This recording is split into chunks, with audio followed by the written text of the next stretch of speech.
round of 16 for UW Lacrosse, in Naperville, Marco Illinois, Rajkovic, live from Benedetti Worley Stadium on the campus of North Central College, as the number 1 ranked and defending national champion North Central Cardinals host the number 13 ranked University of Wisconsin Lacrosse Eagles with a trip to the quarterfinals on the line. Thank you so much for joining us here on ESPN Plus alongside Grant Sabo. I'm Alex Campbell. And Grant, it's hard to think about today's matchup without reflecting on 2023's national quarterfinal. An absolutely insane game between these two teams. North Central 55, UW Lacrosse 42. And if today's game is anywhere as near as exciting as that one, everybody watching is in for a treat. Yeah, I still have nightmares about that game. It was a physical, intense competition. It was back and forth. Both teams were absolutely tenacious. Both quarterbacks were otherworldly in their efforts. If we see anything even resembling that today, it will be a treat for everyone watching. Yeah, you mentioned the quarterbacks in that game were Luke Lanin for North Central and Kaiser Hildebrand for UW Lacrosse. Hildebrand in particular, 21 of 32, 301, 2 touchdowns, 2 interceptions, 26 rushes, 131 yards, and 3 rushing touchdowns. Just one of the great individual performances in recent Division III football history as the captains meet at midfield. Cortez Jones, Maury Roby, Danny Nuccio, and J.P. Sullivan for the Cardinals. On the other side, Marco Rajkovic, number 19 there on the right.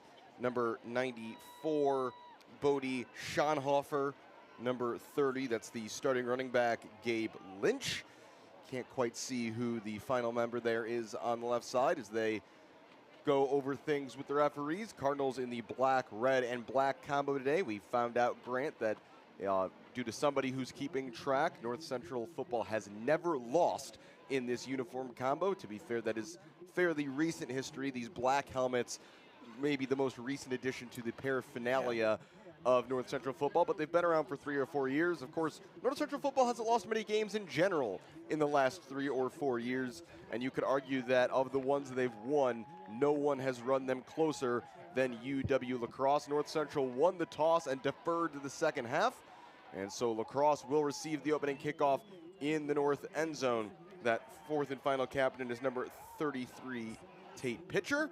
As you get a look here at the Cardinals getting ready to go on a much less snowy field here in Naperville. Still snow all around, but a playing surface that's much friendlier for football than last week. If you were not with us here from Naperville last week, you missed a game that was basically played in a blizzard as North Central ran out 38-6 winners over Hanover College. And Grant, I think head coach Brad Spencer, all-region coach of the year multiple times, and again, the CCIW coach of the year this season, leader of the coaching staff of the year in the conference, I should say. I think they'll be very glad that these are the conditions they're preparing for rather than what we saw last week. Yeah, I mean, last week you had to learn on the fly. You had to learn what plays you couldn't run in real time. You had to learn what the footing was. The players had to learn what moves they couldn't make. And, you know, it was I feel like production just generally increased as the game went on and everybody understood the conditions and how to adapt to them. But there was a little bit of a learning curve, which was what led to, I think it was a 10-0 halftime score.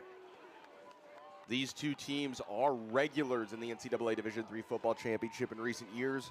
The North Central Cardinals are looking to reach their 5th consecutive quarterfinal. This is also the 5th straight year that the Eagles have been participants in the postseason.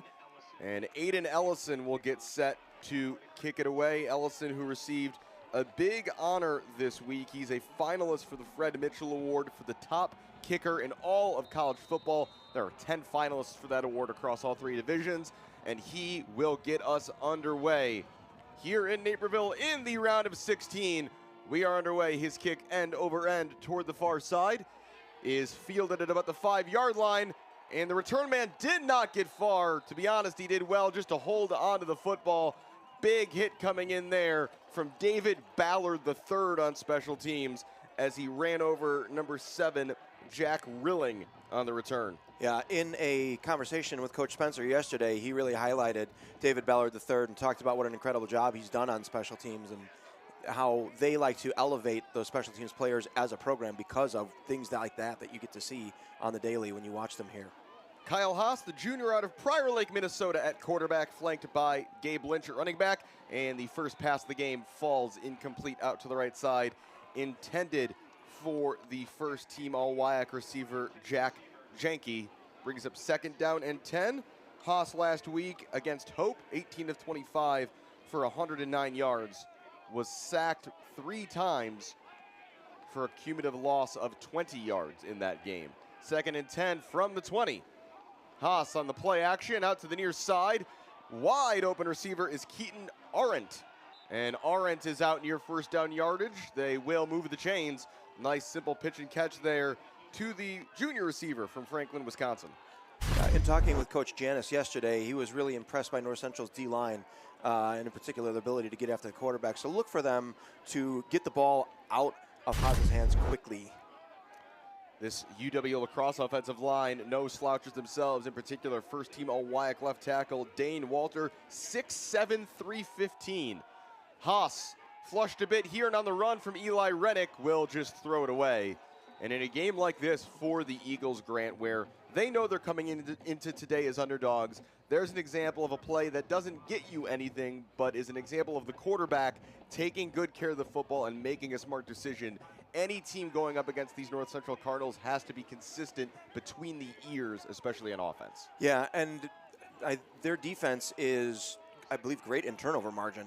So if they can take care of the football offensively, they can kind of continue to look to improve on that trend. First carry of the day here for Lynch is up the middle for a gain of about 5. Lynch from Indian Creek, Illinois, went to Carmel Catholic High School. Has a TD in each of his last 3 games after rushing for 93 yards and a score last week in that very strange 9-7 win over Hope College. A snowy game there as well. Not quite the blizzard conditions we had here in Naperville, but certainly a game that was impacted by the elements.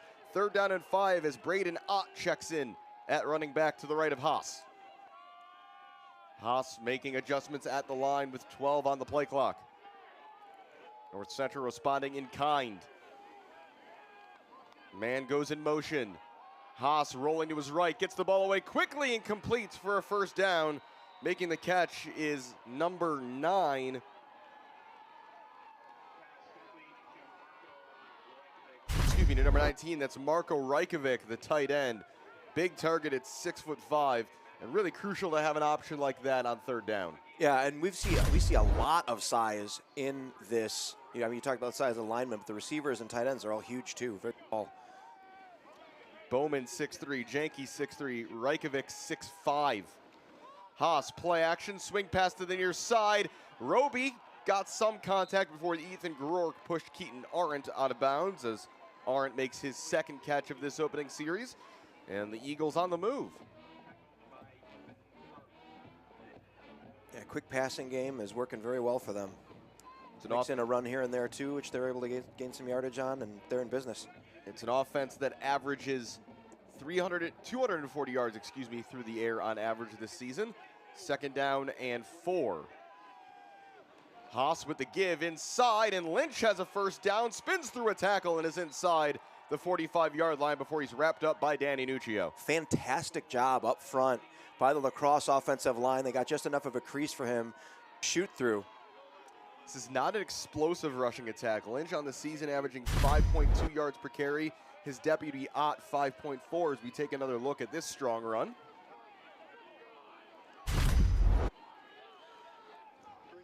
First and 10 at the North Central 43. Arendt the motion man. Haas looking to go quickly. Checks back to the middle of the field, lobs this deep down the near side, and just overthrows Ott, who had found a soft spot in the Cardinal zone. Nice job by Haas going through his progression, but in the end it's incomplete, and it'll be 2nd and 10. Yeah, really nice route by Ott there to find that green grass. Ott, 14 receptions for 182 yards on the season, so a frequent pass catcher out of the backfield. As you get a look there at Kyle Haas, formerly of Winona State, transferred after his freshman year. Last season threw for just under 2,200 yards, 20 touchdowns, and 6 interceptions. As the successor to Kaiser Hildebrand. A quick swing out pass here to Arendt on the far side, who lost the football, and Kyler Green couldn't gather it. Oh no. It goes out of bounds. It should be a loss of 1 or 2 here based on where the ball goes out for the La Crosse Eagles, but breathing a sigh of relief will be Keaton Arendt. Let's take another look as he just does the hurdle here and loses the football. Wow, incredible. I almost looked like a forward lateral. And the Cardinals have a man down here. Ethan Groark is down to a knee. And that is a position on the field where the Cardinals can really ill afford to lose anybody. Caden Hartnett, number 13, who flexes between nickel, corner, and safety, is already out for the season. And Ethan Groark looks uncomfortable here. That will likely see Trayvon Hunter, number 16, the junior from Peru, Illinois, become a much bigger player on defense today. Looking like a shoulder that he already has a brace on there. So probably see more of Hunter now. Also look for the likes of Kenny Rutherford and Gabriel Georgie to maybe get a few more snaps on defense. The other option is that the third linebacker, Philip Carlton, might see some more snaps as the Oshkosh offense gathers on the far side in their huddle. Their offensive coordinator is Tarek Yaji. He's in his first season as the OC, also coaching the quarterbacks. Previously coached as the offensive coordinator at the University of Wisconsin Stout. So a WIAC veteran. Way back in the day, he was the Gatorade Player of the Year at Watertown High School in Wisconsin. 3rd down and 12 after the fumble. Haas all alone in the backfield. And whistles before the snap, a timeout taken by North Central. Shane Deerking, the defensive coordinator, wanting to talk some things over with his crew. Yeah, this is a big 3rd down here. I want to make sure that you get it right. You know, because if they happen to pick up a decent chunk here, obviously you're in 4-down territory. Cardinal defense this season, excellent. In the regular season, they were number 3 in the country, averaging just 6.6 points per game allowed. And they allowed under 200 yards of total offense per game, 4th best in the country. 3rd downs, this is something we're going to talk about a lot, I think, today, Grant. 3rd down, 4th down, and red zone efficiency. North Central 3rd down defense, 5th best in the country this year, allowing just 25% conversion. The La Crosse offense on 3rd down converts 46.7% of the time. That's 42nd in the country. And if you look across the team stats for this game, Grant, 3rd downs, 4th downs, and the red zone, that is where the biggest discrepancy is between these two teams, as Ethan Groark is going to stay in the football game. Maybe just had to pop it back in, who knows? 3rd down and 12. Again, Haas is alone in the backfield with trips to his left. Cardinals showing blitz. Haas looking to the sideline for some guidance.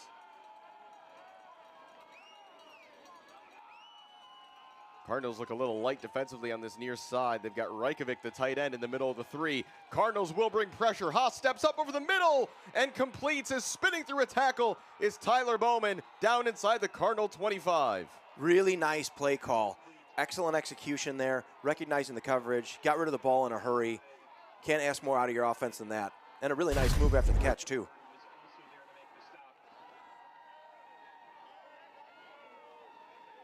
First time we've really seen the Cardinals bring a blitz today. And you talk about Haas getting the ball out of his hands quickly, Grant. This is clearly an offense that was well prepared for their script to begin this game. Second time, they actually sent Groark off the other edge earlier. Haas to the near side, swinging it to Jenke. He got through Roby and Nuccio. These Eagles receivers slippery so far today. He picks up 3 yards. Yeah, nice job forcing Roby to the outside on that, too. He got away with a little bit of a jersey grab, but there was no officials in the area to see it.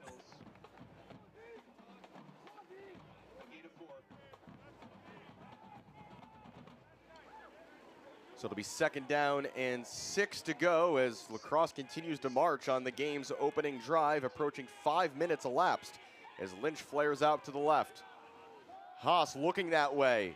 Time to throw to the end zone. Reikovic is wide open for the touchdown.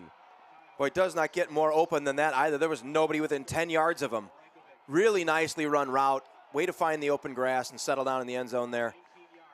Just a blown coverage by the Cardinals secondary. And Marko Reikovic gets his 4th touchdown of the season on an easy pitch and catch from Kyle Haas.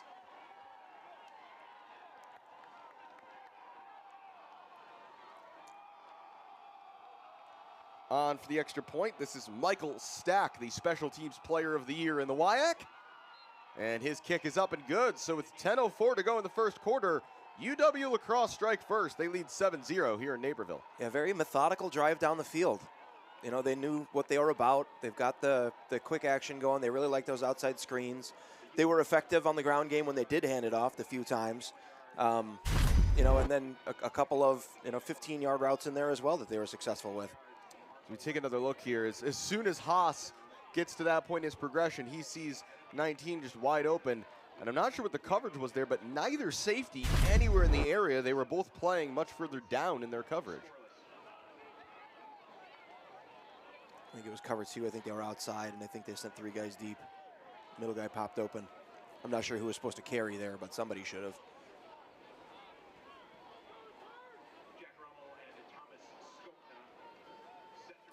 Snaps a 9-game streak of North Central, a 10-game streak, I should say, of North Central holding teams to no points on the opening drive. The last team to do it was UW Oshkosh in what was technically week 2 of the season, but was North Central's first game. As Stack is ready here to send this deep. And Stack will just squib this on the ground where it is scooped up by, I think that's Zeb Rashid. It is, and the Cardinal running back trying to get outside is brought down at the 35-yard line. And that is where North Central will begin their first offensive series of the day. I don't know if kicking it to Zeb Rashid is what you want to be doing in that situation. I wouldn't think so. Maybe UW La Crosse weren't aware that that's who one of the upbacks was there that they were voluntarily giving the football to. Because if he had broken that tackle, there was some space. Mm-hmm. And he breaks tackles. That's his thing. Cardinal offense led by first-team all-conference quarterback Garrett Wilson. Donovan McNeil back in the lineup today, begins the game at running back after missing last week with an injury. Wilson rolls to his left on the first play of the game, and he'll just spike this ball into the dirt as he was being chased from behind by number 42, Isaac Daggett, on the pressure as the pass falls incomplete. Yeah, smart decision there to get rid of the football. The receivers were covered well. Saw UW La Crosse's first drive begin very similarly.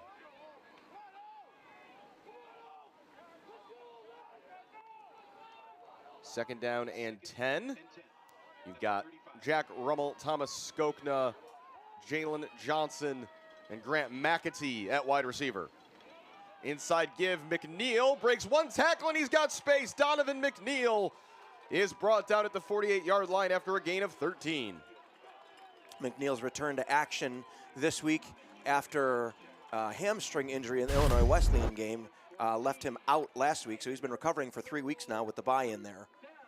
And they've checked him straight back out of the game as Zeb Rashid, the freshman, checks in. Rashid from Neponset, Illinois, rushed 8 times for 33 yards and a touchdown last week in the snow against Hanover. First and 10 at the 49. Rashid's first carry, and he lowers his head as he crosses midfield for a gain of 2. Tackle on the play by a combo of Bodie Schonhofer and number 15, that's Nicholas Jornt, the linebacker.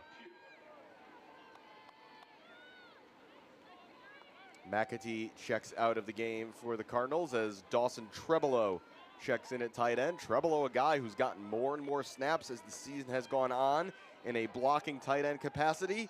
He's stacked on the right side of the line with Isaac Banker here on second down and 8. Wilson again handing to Rashid, and Rashid is spun around and still up in the air, and the referees are going to blow this play dead before he got that last bit of yardage. They'll mark him down at the 45. It'll be 3rd down and 4 after another strong run by the freshman. Still a gain of 5 there. He was down the field relatively far before he made contact. Sean Allen, the senior, checks in at running back for the first time today, and we posited off mic before the broadcast, Grant, that maybe we would see Sean Allen in a 3rd down back sort of role today. And here he is on 3rd down and 4 as Skokna goes in motion. Wilson to throw, under pressure, rolling. Wilson, it should have been picked and it wasn't. Threw it right into the body of Christian Powell, the defensive end, who had dropped off in coverage. It's incomplete, and the Cardinals are fortunate that they're even going to take a snap on 4th down. They will punt. Yeah, that was a very lucky break. Great pressure there by Bodie Schonhofer. And it's interesting here that the Cardinals are going to line up to punt here in plus territory on 4th down and 4. Chip Dose is the punter. He punted twice last week. Cardinals shifting everybody to the left side, and Dose sends a low punt, and this is going to be fair caught at the 8-yard line by number 1, Tyler Bowman. And the Cardinals, after each team gets the ball once, Grant trails 7-0. Big credit to UW La Crosse so far in this one.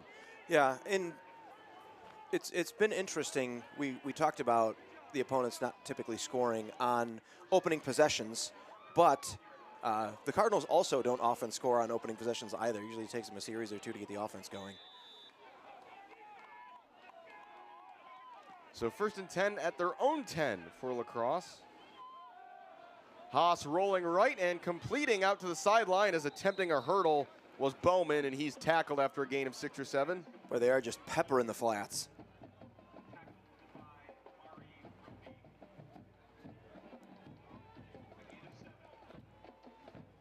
We've talked about it for years, Grant, that is the space this North Central defense tends to be most vulnerable, is to a passing game that is willing to go to the flats to kind of dink and dunk. And it's, I don't know if it's a pride thing, but so many teams just aren't willing to take 3 and 4 yards at a time. Right. Haas will send Lynch out wide left in motion. Really lopsided formation here on 2nd down and 3. Haas, QB keeper, is brought down by J.P. Sullivan for a loss. Yeah, they were trying to get, so that's called trips with a nub, that formation. The nub being the tight end on the other side. And what they were trying to do was get the Cardinal defenders to shift over to the opposite side, and they were just going to run QB power to the short side. And Rajkovic just missed his block there. He ended up running outside of the left tackle, which meant that J.P. Sullivan did not have anybody in front of him, and he easily makes the stop for a loss of 1. 3rd down and 4. Cardinals show blitz. La Crosse 2 for 2 on 3rd down on that opening drive. 6:28 to go in the first quarter. Haas looking to roll left. Haas is under pressure. Haas stepping up, scanning downfield, and he'll throw it away. Again, a smart decision, a business decision made by Kyle Haas there as Bobby Medina was hot on his heels. Yeah, that's a way to take care of the football. Medina was able to defeat his block pretty quickly, and Haas bought time by escaping to the right for just a second or two before he thought better of it and said, you know, let's get rid of this thing.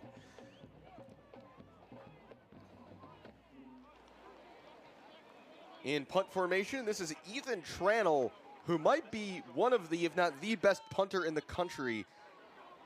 Averages 42 yards per punt, has 10 punts this year of 50 yards or more. Tranel gets his kick away. Thomas Skokna will fade back and make the fair catch at the Cardinal 39. Yeah, when you have a guy like that, it's often said that the punt team is the most important team because it provides you with the most ability to gain or lose field position and win that battle. And when you've got a guy like that, you know, it's similar to the guy that the Bears just drafted. You know, and they drafted him in the upper rounds, which is kind of not really done very often. But when you have a talent like that that has the ability to flip the field, that's huge in a ball game.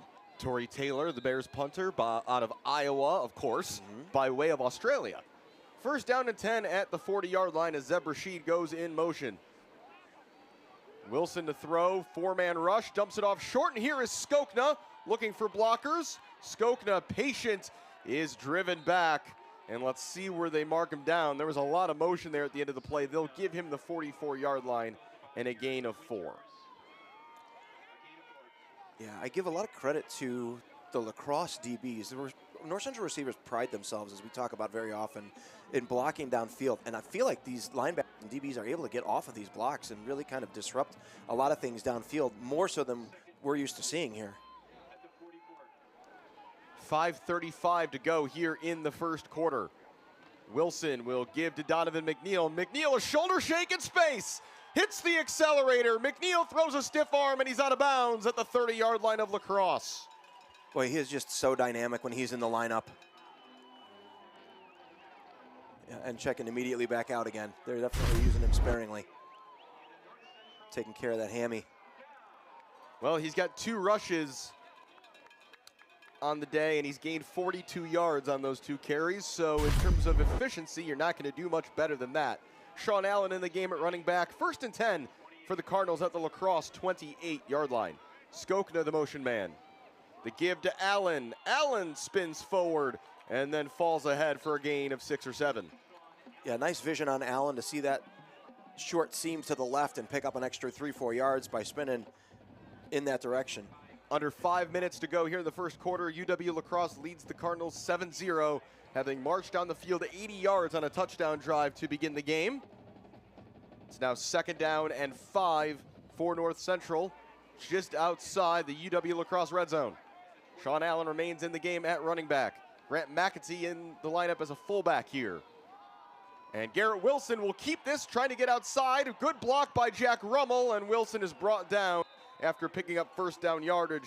Up from safety to make the tackle was number 7, Sam Baumgart. Yeah, nice job by Rummel on the edge blocking there. La Crosse just had one too many guys. We didn't have enough blockers to be able to maintain the edge and pick up more than the 6.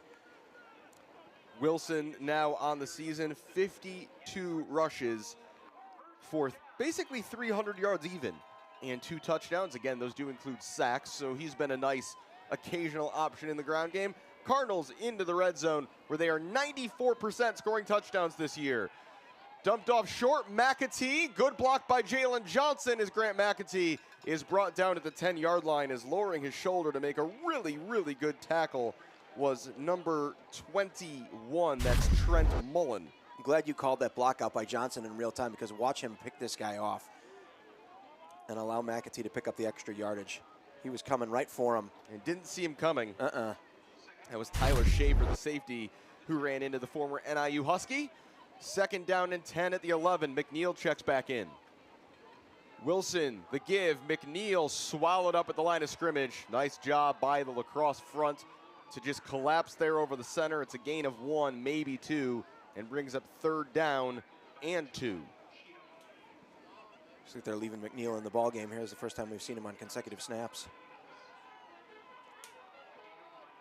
Again, 94% touchdown rate in the red zone this season. 4th best in the country. 3rd and 2, McNeil on the left hip of Garrett Wilson. Jack Rummel to the left, Thomas Skokna to the right. Another hand to McNeil. McNeil made a nice move. He did enough for the 1st down. He'll be frustrated he's not in the end zone, but he moves the sticks. 1st and goal, Cardinals. Yeah, if he was able to keep his feet, I think he's in there right now. See a little grimace on his face. I hope that hammy's okay after that. They're leaving him in the game again, so. I'm sure there was a very long conversation ahead of this game between him and the coaching staff about, communicating and not taking chances and trusting the other guys in that running back room. 1st and goal for the Cardinals, looking to tie this game up. McNeil, who led the CCIW in rushing yards this season. Wilson fakes, Wilson rolling. Wilson, no one's open to the back of the end zone, and it's broken up. A nice play by Trent Mullen. Thomas Skokna, the intended receiver, 2nd down. Yeah, they left a lot of receivers into max protect. I saw Grant McAtee not go out on a route on that play either, so La Crosse had that well covered. Looks like North Central was kind of hoping somebody would bite on the play action fake, and credit to La Crosse's defense, nobody did.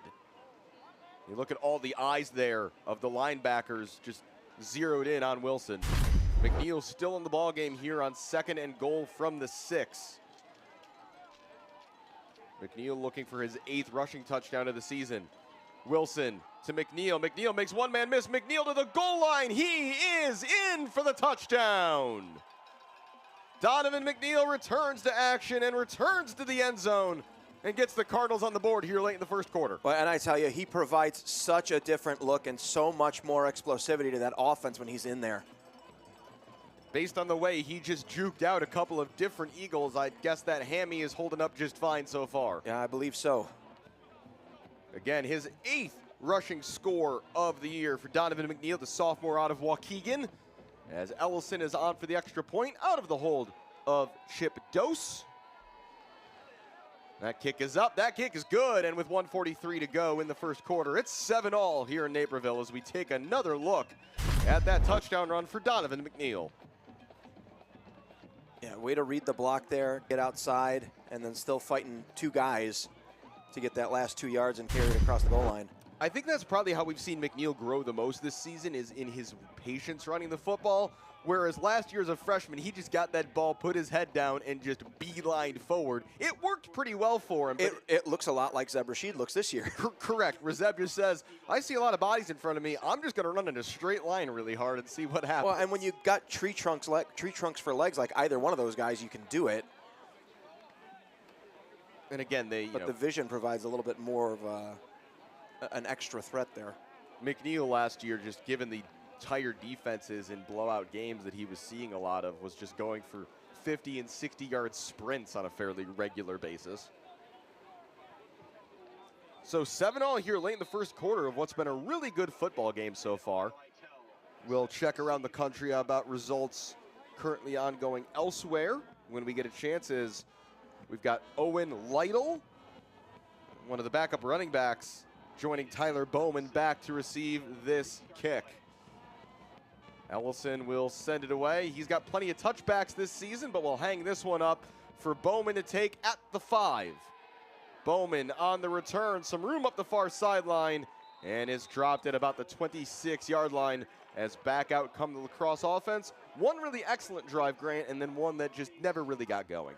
Yeah, and that's, I think, a few misconnections, and I believe some excellent pressure by the D-line, especially on that last drive. We're able to kind of stall the offensive effort from La Crosse. This drive begins with 1:38 to go in the quarter. Trips to the near side again for La Crosse. For Kyle Haas at quarterback, as in motion goes Braden Ott, the running back from the slot. He takes the end around, and a burst of speed helps him pick up 8 or 9. Let's see where they mark him out of bounds. It'll be second down and short. Nice usage there for the second option at running back. We'll take another look. Gabe Lynch, the other back, as a lead blocker there. Yeah, and they're trying to neutralize Sullivan by attacking the edges. That's why you're seeing a lot of those swing passes and screens outside, seeing a lot of outside runs. They do sneak one up the middle every now and again, but I think they're generally trying to remove him as a factor from the ball game.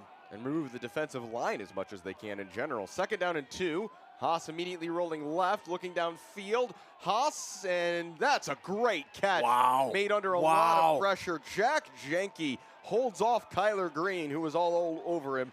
And Jenke, Brad Spencer, North Central head coach, told us yesterday, Grant, that they think Jenke might be the best receiver they've faced all season. Yeah, and he's really showing it there. Look at the concentration here. I mean, excellent coverage, and it just doesn't matter. Sure hands. And then immediately makes the catch and then gets that ball away from his body so that Kyler Green can't get there. 1st and 10 at their own 45 with the clock running under 30 seconds to go in the opening quarter.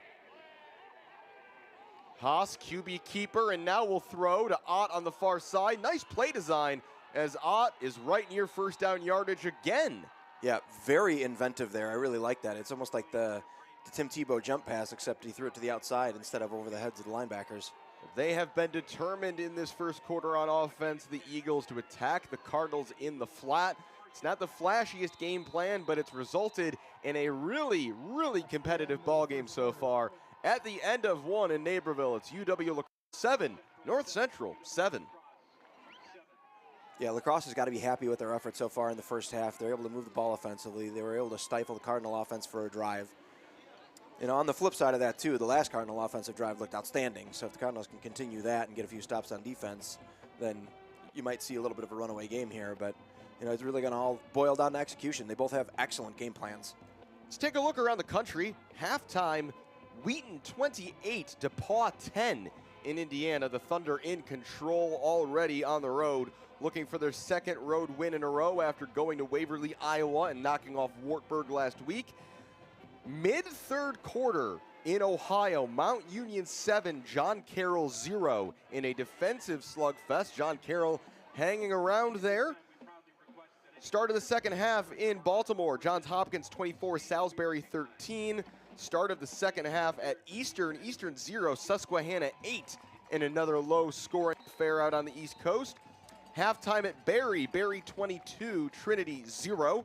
Barry looking in firm control there.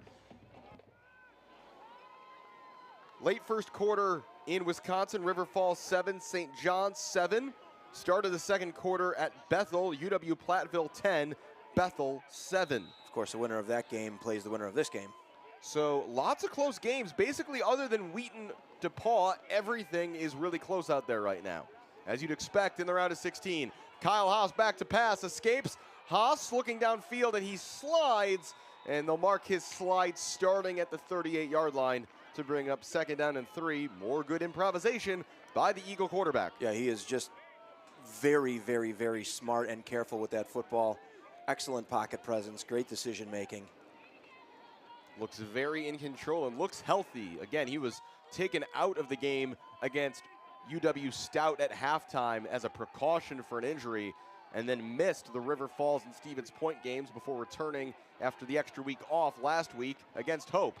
Play action, looking down the far side for Jenke. He went one-handed and didn't bring it in. Boy, he really had a shot at that, though. Really nice placed football. Jamar Daniel was in coverage. I'm not sure he knew much about where the ball was. Did well to not commit interference, and Jenke almost made a wonderful catch. This is a well-thrown ball by Kyle Haas. Perfect. It was perfect. And might have even had a jersey grab there. And again, that's one where you've got a receiver of the caliber of Jenke. You just throw it up there in one-on-one coverage and trust him to go win it. 3rd down and 3. 2 out of 3 so far in the game are La Crosse on 3rd down. Lynch is the running back. In a jumbo set here. Lynch trying to go outside left, is right near the 1st down, and let's see where they mark him. They will say it is a 1st down, barely enough as Kyler Green came up and made the tackle. And this looks a lot like La Crosse's first drive, Grant, where they are just slowly making their way down the field. Yeah, very methodical, mixing it up, probably 60-40 pass, or maybe 70-30, but everything effective. There's a lot of teams who play the Cardinals regularly in the CCIW who I think could be watching this film and learning a thing or two about how to take on this Cardinals defense. Again, you don't always have to go for the big plays. 1st and 10 at the 35, and maybe more importantly, they're taking a lot of time off the clock. Right up the middle goes Lynch, and he's wrapped up by Nuccio, but he gains 6 yards, maybe 7.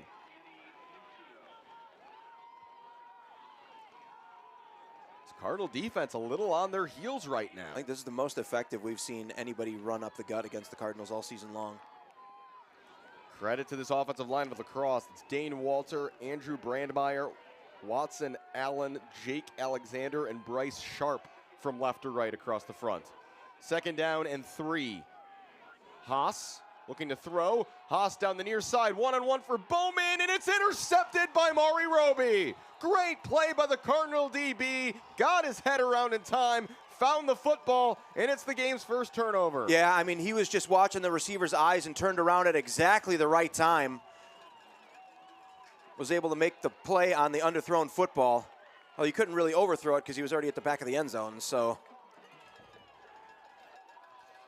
Bowman in one-on-one against Roby, and what a play by the first-team All-CCIW DB, Mari Roby. Let's take another look. Boy, and that puts a lot of wind in the Cardinal sails because that drive was not going in a very great fashion for them. And it kind of goes back to what I was talking to. La Crosse there takes a shot rather than continuing to just pick up 5-6 yards at a time, and the Cardinals grab a takeaway. Wilson, the fake.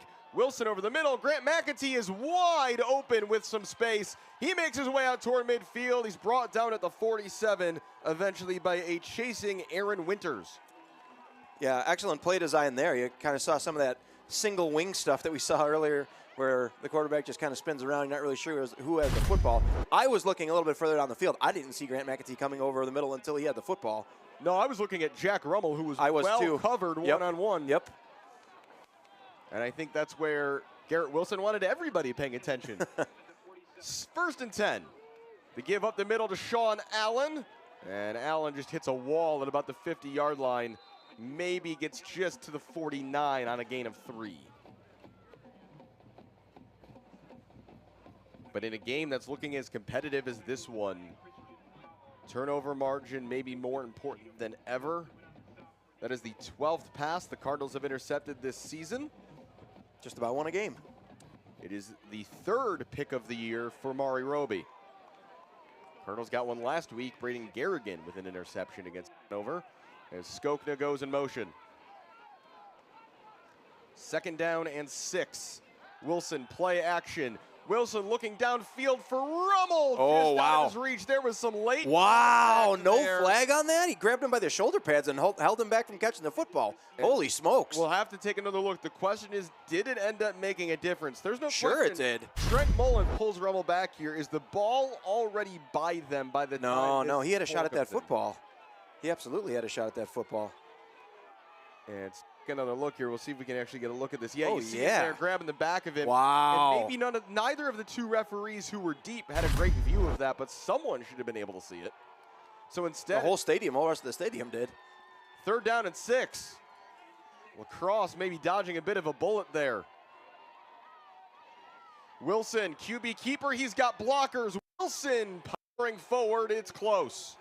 Yeah, definitely delivered the boom on that hit, too. It's a 1st down as making the tackle Nicholas Jornt. Credit there to Garrett Wilson taking one for the team and giving 110% to move the stick. Watch him lower the shoulder and get the extra 3 yards. There's actually Winters on the tackle there. 1st and 10 Cardinals at the La Crosse 42, 11 minutes to go in the first half. And an uncharacteristically low-scoring game involving the Cardinals. Wilson, play action, under pressure, over the middle. Skokna's wide open, makes one and then miss. 2, Skokna down the near side. Did he stay in bounds? Yes! Touchdown, Cardinals. Thomas Skokna, the Gallardi semifinalist. What a play. That's the second time in a row, second game in a row we've seen him do that. We saw him reverse field and completely blow some people out of the water last week with his moves in the snow, which shouldn't have even been possible. I don't know how he made those 2 men miss and then outran the 3rd one. Great downfield blocking by a couple of Cardinals. We'll get a look at the replay after the extra point. But Thomas Skokna, what an improviser he is. Just the hips, what he does with his hips to make people miss is ridiculous. Ellison is on for the extra point. Ellison's kick is up. It is good. It's 14-7 North Central with 10:44 to go in the 2nd quarter. And let's watch again Thomas Skokna Yeah, go we got to to work. see this. This is poetry. I almost don't even want to talk over it. There's the first guy. All the way back and around, and he's already back to full speed by his 3rd step there, and then he outruns this dude. And then Isaac Banker, the tight end, gets downfield, gets ahead of the play.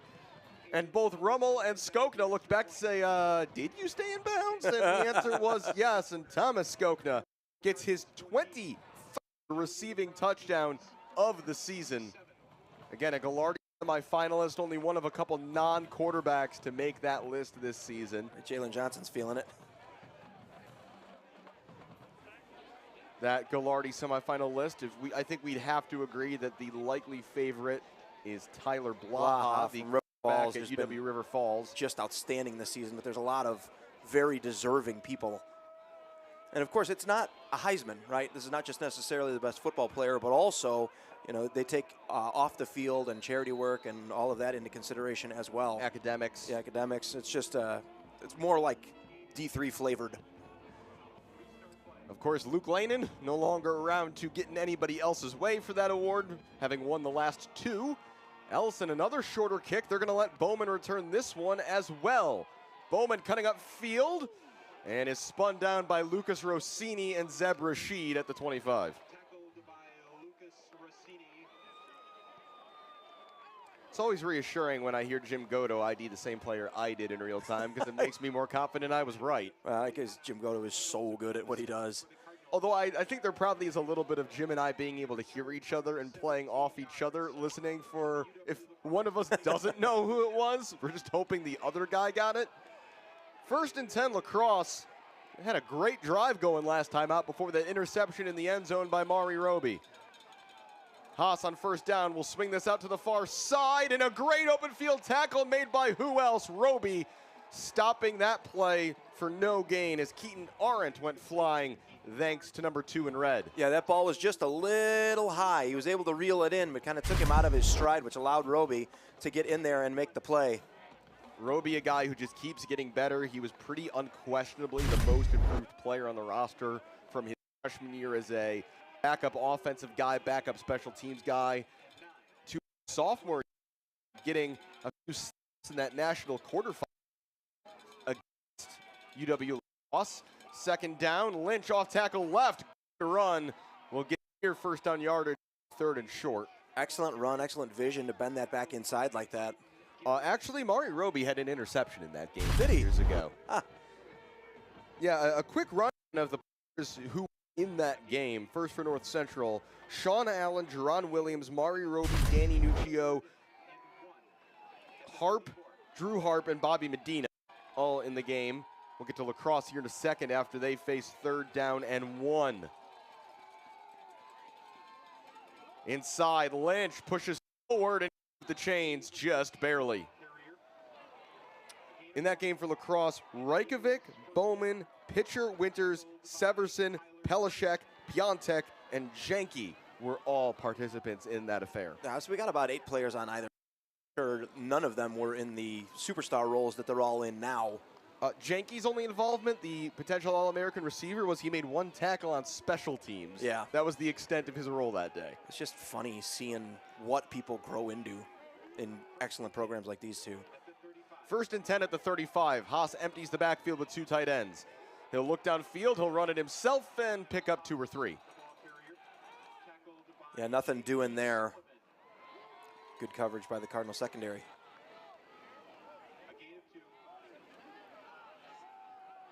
.8:30 to go in the opening half. Cardinals lead 14-7 here in Naperville. As you get a look there at that stout defensive line from right to left there. Rennick, Sullivan, Medina, and Oli. You'd be hard-pressed to find a better unit anywhere on any team this season, although UW La Crosse has done a really good job minimizing their impact so far in this game. Whistles and North Central will take their second charge timeout of the first half. And did they want to take the timeout, or because all the defense is standing around confused? The North Central sideline did not call for the timeout. Did the referee simply point in the wrong direction? There is no timeout on the field. Oh, there's no timeout. Get back out there, La Crosse. And so this is interesting. Okay, so no timeout was taken there. And so they'll just freeze the play clock here and freeze the game clock. As if that never happened. The clock should run, though. He'll blow it in a second. Yep, there we go. Second down and 8. Lynch flaring out to the right. 2 tight ends. Haas to throw. Standing in, and it's batted down to the line. Not sure who got a paw in. I think it was Sullivan. I think it was Sullivan also.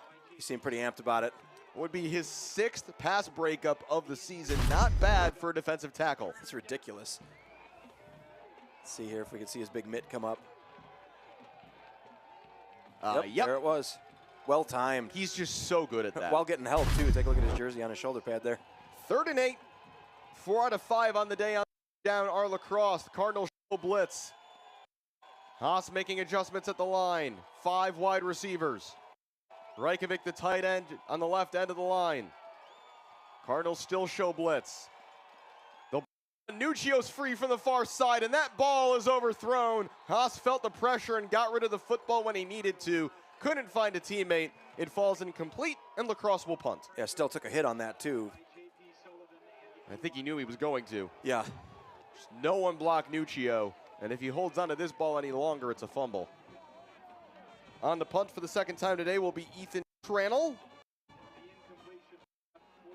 Had to 9 times in that be a River Falls loss. Has a maximum of 67 this year. That last one he kicked flew about 58 in the air. This one spiraling.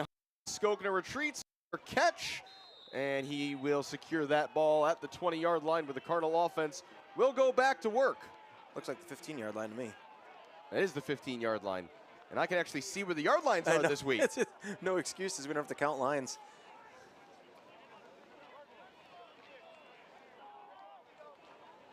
.744 to go here in the first half. Cardinals, I'm sure, would love nothing more, given that they're going to get the ball back after half break. Do a methodical drive down the field here, burn some clock, and extend the lead. Donovan McNeil, the first carry to the outside, or they can do it all in one play. Here goes Donovan McNeil, cutting back inside. McNeil still on his feet across midfield and out of bounds at the La Crosse 40-yard line. Yeah, he doesn't have that extra gear that he normally has with the hamstring. I'm sure he doesn't want to. I think with that little hip fake and the fake going back in, he was able to pick up probably another 10 because he knew he was not going to run that defender. I was going to say, that's why I'm excited, folks, because normally that's a touchdown. Right, right. And if you're a North Central fan, you are well familiar with that. If number 4 doesn't see anything in front of him, nobody stopping him getting to the end zone. Huge run, though, for Donovan McNeil, averaging 16 yards per carry today. First and 10. Play fake to Allen. Wilson, all the time in the world, dumps it off short to Skokna. Skokna, look at those hips shift again as he somehow finds a way to pick up 5 yards.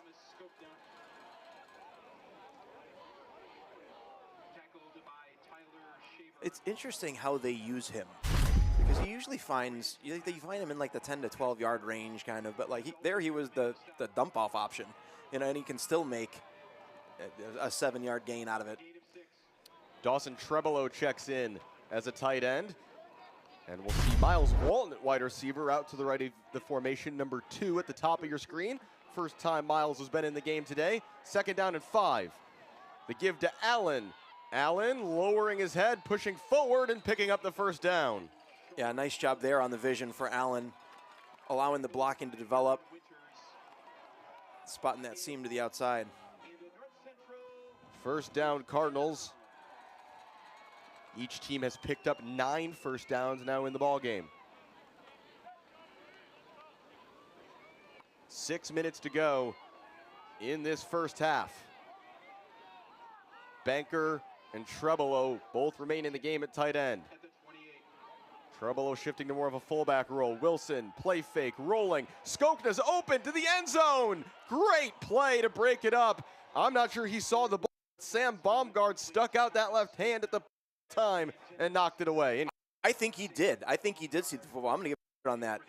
Timed that too perfectly to not see. He either read Skokna's hands and eyes and put it out there, which is the acme of skill as a defensive back, or happened to spy the football. But no, he read Skokna's eyes the whole time. He wasn't even looking at it.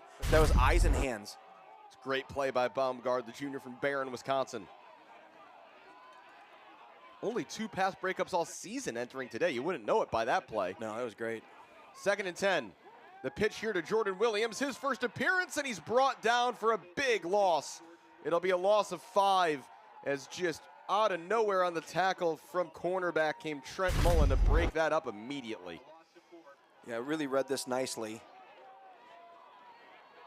And just nowhere there for Williams to go. Jalen Johnson getting away with a little bit of a hold. 3rd down and 14 now for the Cardinals. Skokna, Johnson, McAtee all to the right of the line. They're really rotating the receivers here. Jake Pieper is at the bottom of your screen as Rummel subs out. 3rd and 14. And La Crosse jumped. Yep. Yeah, pick up 5 on that. So this will be 5 fewer yards than it would have been otherwise. Crosse thinks it's going to be against the Cardinals, but pretty clearly they moved first. And it is indeed offside. 5-yard penalty. It's 3rd down. Which begs the question, refs could have let that go and had it been a free play, given that I don't think there was contact here. But no, there was no contact. But the Cortez offensive Jones lineman did move. Yeah, Correct. Cortez Jones jumped, which means you got to blow the whistle. Right. So 3rd and 14 becomes 3rd and 9 from the La Crosse 27. It would be a 44-yard field goal from here. Wilson standing in, looking left all the way. Jack Rummel makes the first down catch. Great route run by Rummel. You took the words right out of my mouth. He knew exactly where the sticks were and ran his route perfectly to the sticks just to pick up the first down. Jared Pelishak was in pretty good coverage, but this is just a great route by 8.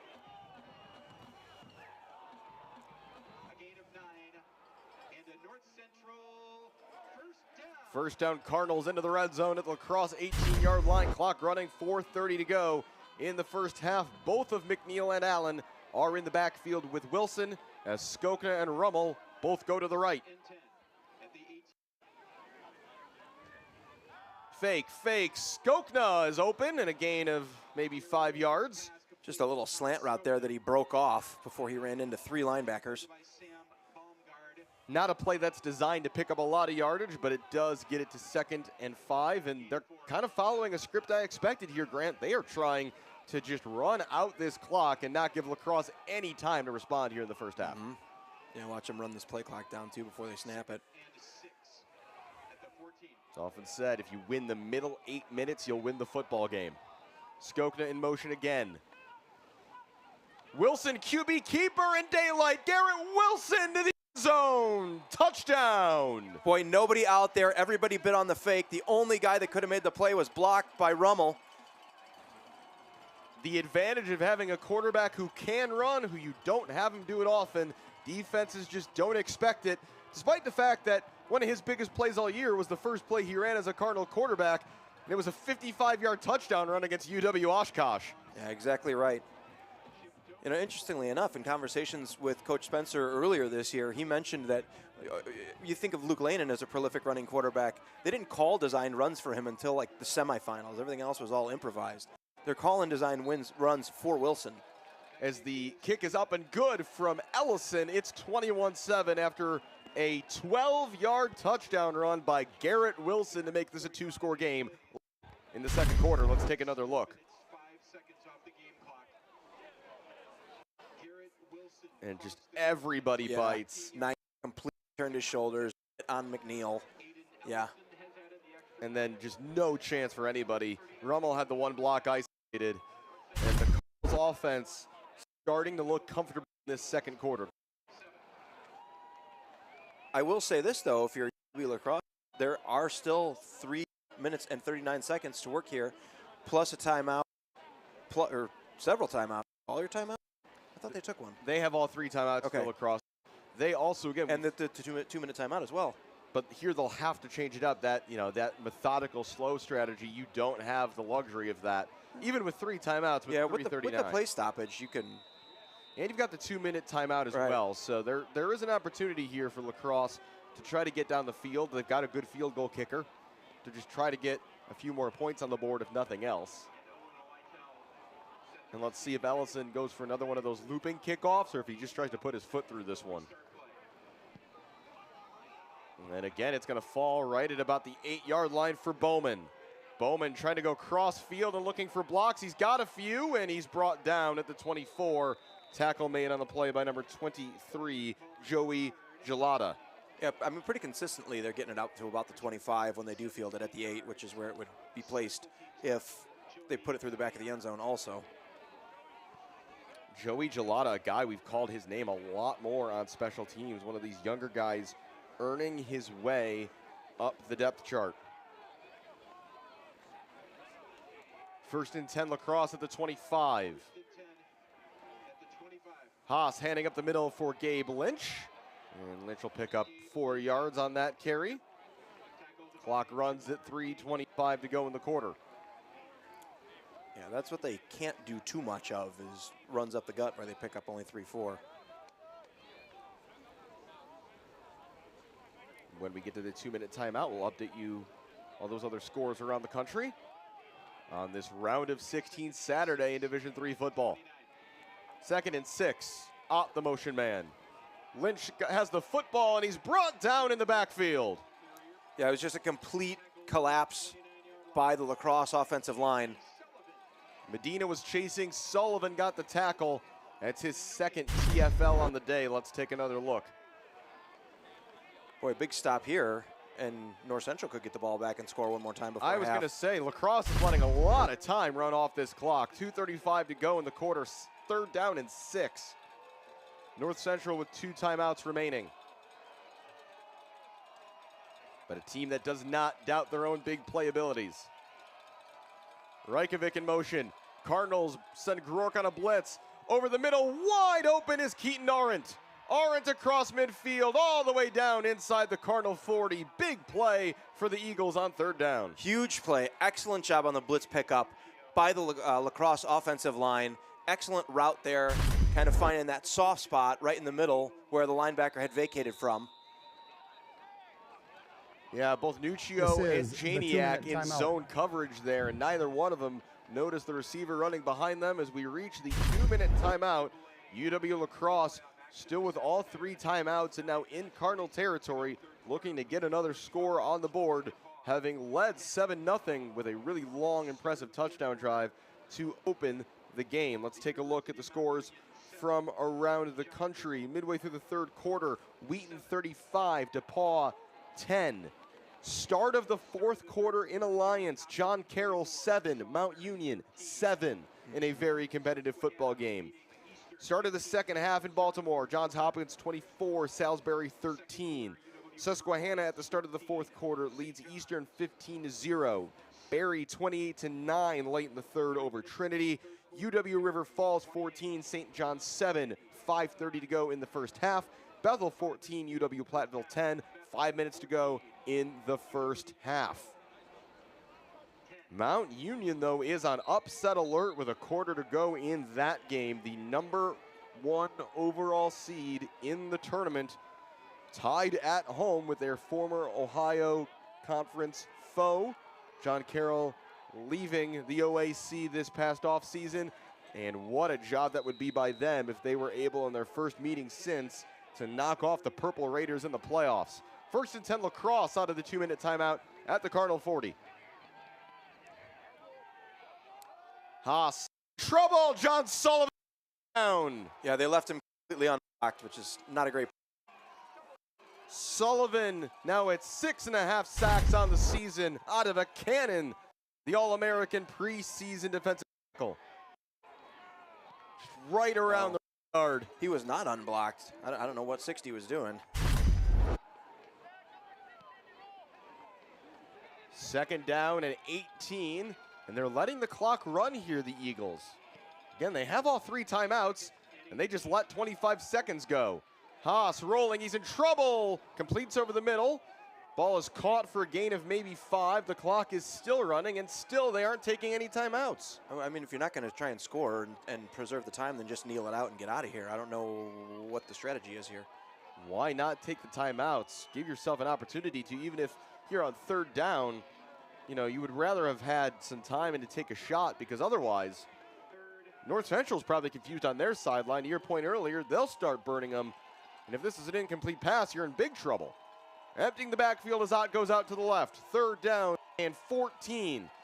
Haas to throw. Haas is in trouble. Haas escaping, scrambling, looking downfield. It's intercepted. And here goes Maury Roby, 60 yards, pick 6. Wow, that was the worst possible thing that could have happened out of all of that. I have no idea what was going on in the minds of the lacrosse coaches with their clock management, and then to make a mistake like that is just backbreaking. Maury Roby, his 2nd pick of the game. This a 60-yard return for a pick 6. His 2nd pick 6 of the season. The prior one coming on the first play from scrimmage down in St. Louis against Wash U, and the visiting fans from La Crosse stunned into silence here at the end of the 2nd quarter as a game that looked in the balance feels like it might just have escaped them. Ellison is on for the extra point here with 32 seconds to go in the 2nd quarter. His kick's up, his kick's good, 32 seconds left. It's 28-7 North Central. What a turning point in this football game. Let's take another look. Yeah, I'm not even sure how this happened. Medina flushes Haas. He's looking downfield. He's got Ott open to the left, and then... Yeah, what was Roby even doing up there? He had dropped into coverage initially. I saw him leave the frame early on, and then I don't know if he came up when Medina had him in the grasp. They had him lined up as like an outside linebacker. The Cardinals defense will do this. So on that play, for example, rather than playing corner, subbed in Kenny Rutherford. Kenny Rutherford went to the corner spot, and that shifted Maury Roby in to basically play like a nickel slash linebacker role.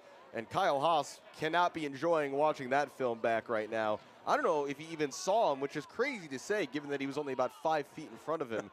But Maury Roby just snags that ball out of the air, 60 yards the other way, and an entirely different football game here, Grant Sabo, as we approach halftime, especially considering North Central get the ball after the break. Correct. Yeah, talk about winning that middle 8 minutes with authority. North Central, again, some early adjustments. This game was 7-7 for a while early. And now North Central threatening to really blow this thing open. Bowman on the return. He's returned from that spot almost every time. He's out to the 28-yard line this time, slightly better.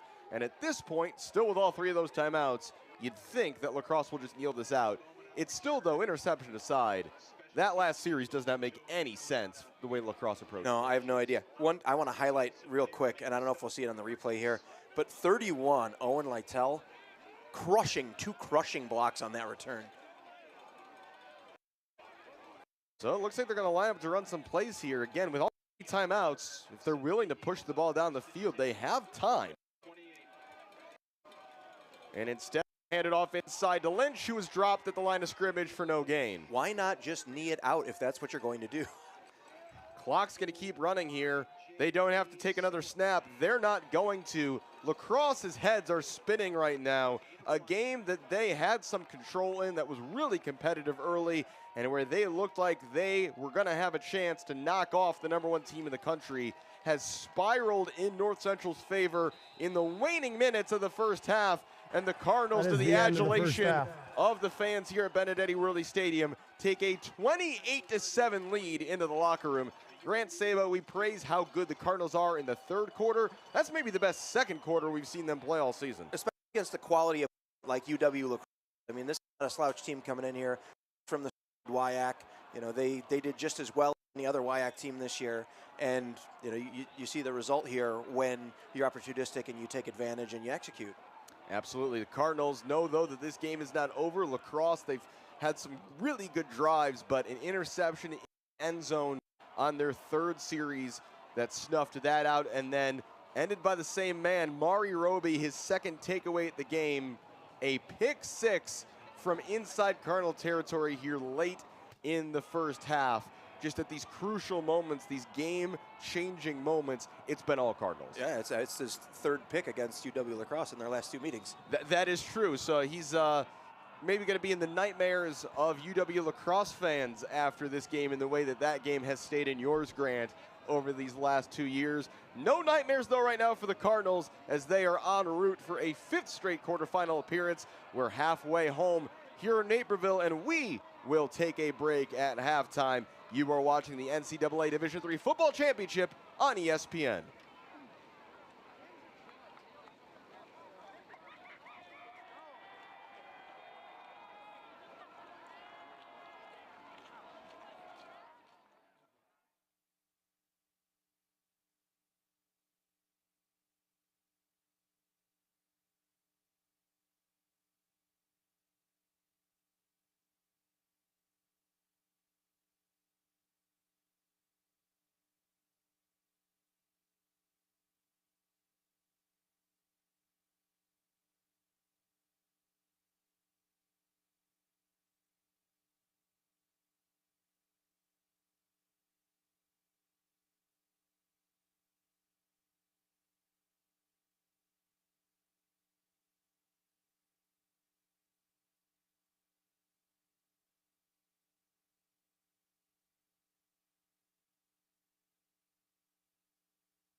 North Central open and defer to the second.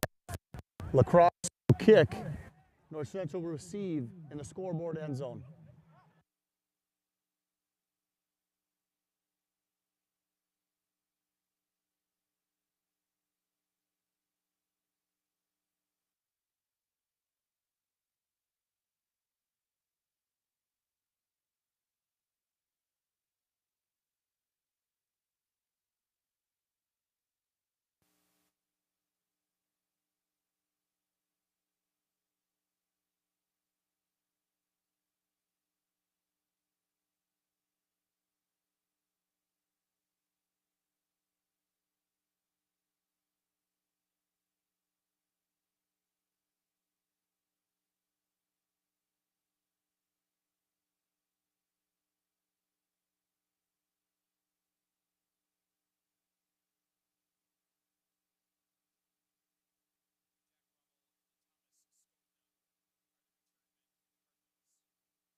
Welcome back. Second half just getting underway as Thomas Skoke limps off after feeling that kickoff, and that's something to watch here. The Gallardi Trophy semifinalist going right to the bench, and I'm not even sure why he's on kick return duty, but Skokna in serious pain here on the sideline, and this, in terms of a game the Cardinals seem to have in hand, Grant Sabo, that's worst case scenario right there. Yeah, hopefully he's all right. He doesn't seem like he's having a great time right now.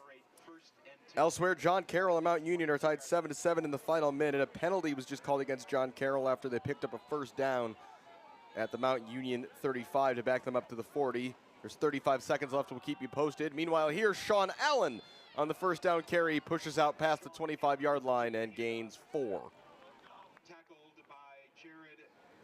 Meanwhile, John Carroll rolls out and throws an incomplete pass on 1st and 15. 27 seconds remaining over there.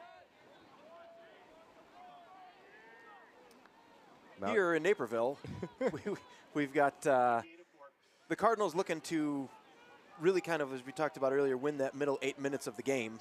Yeah, the pick six by Mario Roby right at the end of the second quarter, giving the Cardinals a 3-score lead, and they have the ball to begin the second half. 2nd down and 6.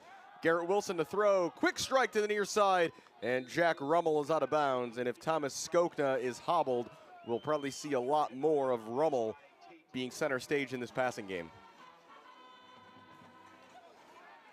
Skokna's got his helmet back on, but I think much like Donovan McNeil, who we saw a good dose of in that first half, Grant, if Skokna's anything less than 99%, I don't know how much mileage there is in playing. And he's going to tell Coach Studeman that he's good to go. And we'll see what Coach Studeman's response to that information is. 1st and 10 at the 34. Demir Asheru is in the game for the first time. He pitches to Grant McAtee, and McAtee just runs over a couple guys as he picks up 6 or 7 yards. First appearance for Asheru, the national champion at the Division II level with Ferris State last year. Of course, his, the man ahead of him on the depth chart also departed, Trinidad Chambliss at Ole Miss looking right to make the college football playoff. That'll be announced tomorrow evening.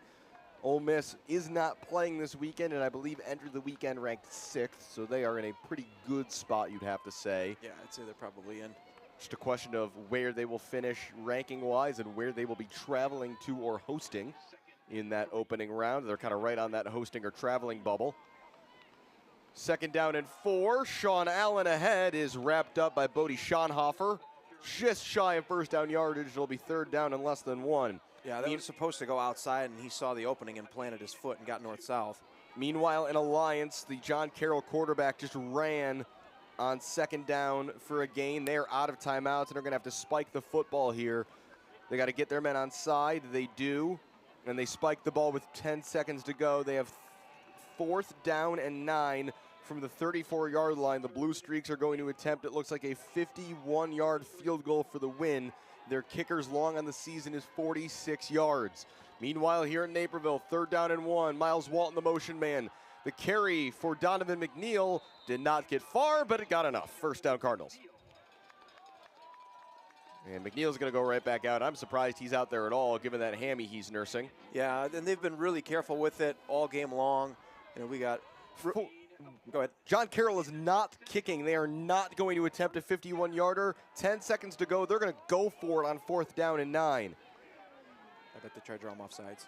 Oh, no. No, they run it. Football. Pump fake. Quarterback running around. Time running down. He's got to get rid of the football. He completes it short. And the man is out of bounds, and Mount Union will get the ball with 2 seconds to go inside their own territory. That game is going to go to overtime in Alliance. Wow. So I don't know what the kicking situation is for John Carroll, but the fact that they didn't even try bother, as Jordan Williams and Demir Asheru both in the game on that last play for the Cardinals, gaining a yard. Yeah, and we don't know, like you said, what the win situation is. So that game's going to go to overtime in Alliance. We will keep you updated on proceedings there. 2nd down and 9 for the Cardinals as Garrett Wilson is back in at quarterback. Jordan Williams remains the running back. The fake to Williams. Wilson stepping up, looking long and just over the head of Miles Walton, who was well covered on the play by Trent Mullen. Yeah, he grossly overestimated the speed of the receiver there. So John Carroll and Mount Union goes to overtime. Elsewhere on the country, Wheaton, Johns Hopkins, and Susquehanna all in control of their respective games, with the other games still in the balance. Everybody else is within 2 scores. 3rd down and 9 for the Cardinals. They are 4 out of 5 on 3rd down today. 50.5% on the season.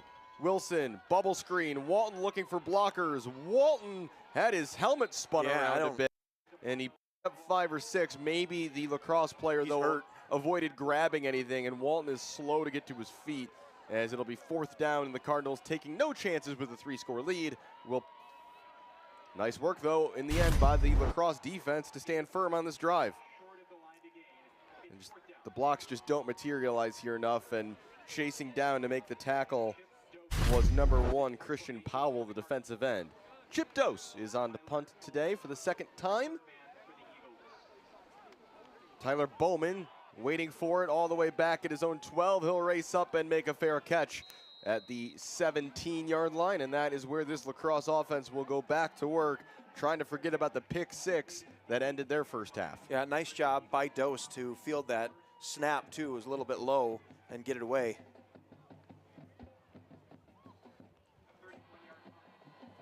Again, Mount Union and John Carroll, that game is on the same side of the bracket as this game. In the other quadrant, of course, so the winner of this will meet them in the semis. Potentially. Somebody from there. Handoff here to Lynch, trying to go around the right side. He does well to pick up maybe 3 yards on the carry. Lynch in that first half, 9 carries for 38 yards. And I'll be honest, Grant, I don't know if there's a change to the overtime rules in the playoffs for Division III football, or if it is the 25-yard line end-to-end situation you'd be used to. I can't imagine that they would change it. I think rules is rules. We'll keep you posted on proceedings in Alliance. 2nd down and 6 for the Eagles of UW-La Crosse. Kyle Haas looking right and completing short. It's a 1st down, as making a reception is Callahan Miles, the junior end from St. Louis, Wisconsin, with just his 6th catch of the year. That moves the chains. Yeah, they were in a trips formation. He was the middle receiver. They sent the other 2 deep, and he was able to just turn around on that little hook. Just sit down there in front of the coverage. Yeah, picks up a nice 1st down. Daniel and Janiak combine on the tackle. Ethan Rourke checks back into the ball game, number 4 on the left side of your picture. Ahead of 1st down and 10 at their own 35 for UW-La Crosse. Scored on their opening drive of the game, been held scoreless since. Haas is in trouble. He got away from Sullivan. Now he's running himself, and Haas slides down to the 45. Boy, what And we're going to get a flag here. Haas slid and got hit. Meanwhile, they're going to put 15 on that. Nuccio slow to his feet. There's Matt Janiak here. And I'm not sure how much of Janiak's fault this is, but if it is what we saw, the call is going to be understandable as the quarterback slid and took a hit. Dead ball. Personal foul. Late hit on a sliding quarterback. Defense number 15-yard penalty from the end of the Kenny run. Rutherford Automatic for first it. down. I'm not sure Kenny Rutherford was on the field. Let's take another look. I thought it was Janiak who made the hit, but I could be mistaken. Rutherford is in at safety right now, so let's take another look. Haas just ends up scrambling here. Yeah, Sullivan about had him, just couldn't hold on to the jersey. Really nice block in there. And again, it's not a lot of contact by Rutherford, but what you're told there as a defender is if the quarterback's already on his way down, stay on your feet. Yep. Lynch up the middle. Got past Sullivan initially, and then a stop by Medina after. Leading tacklers so far, Sullivan with 8 on the day, including 2 solo tackles.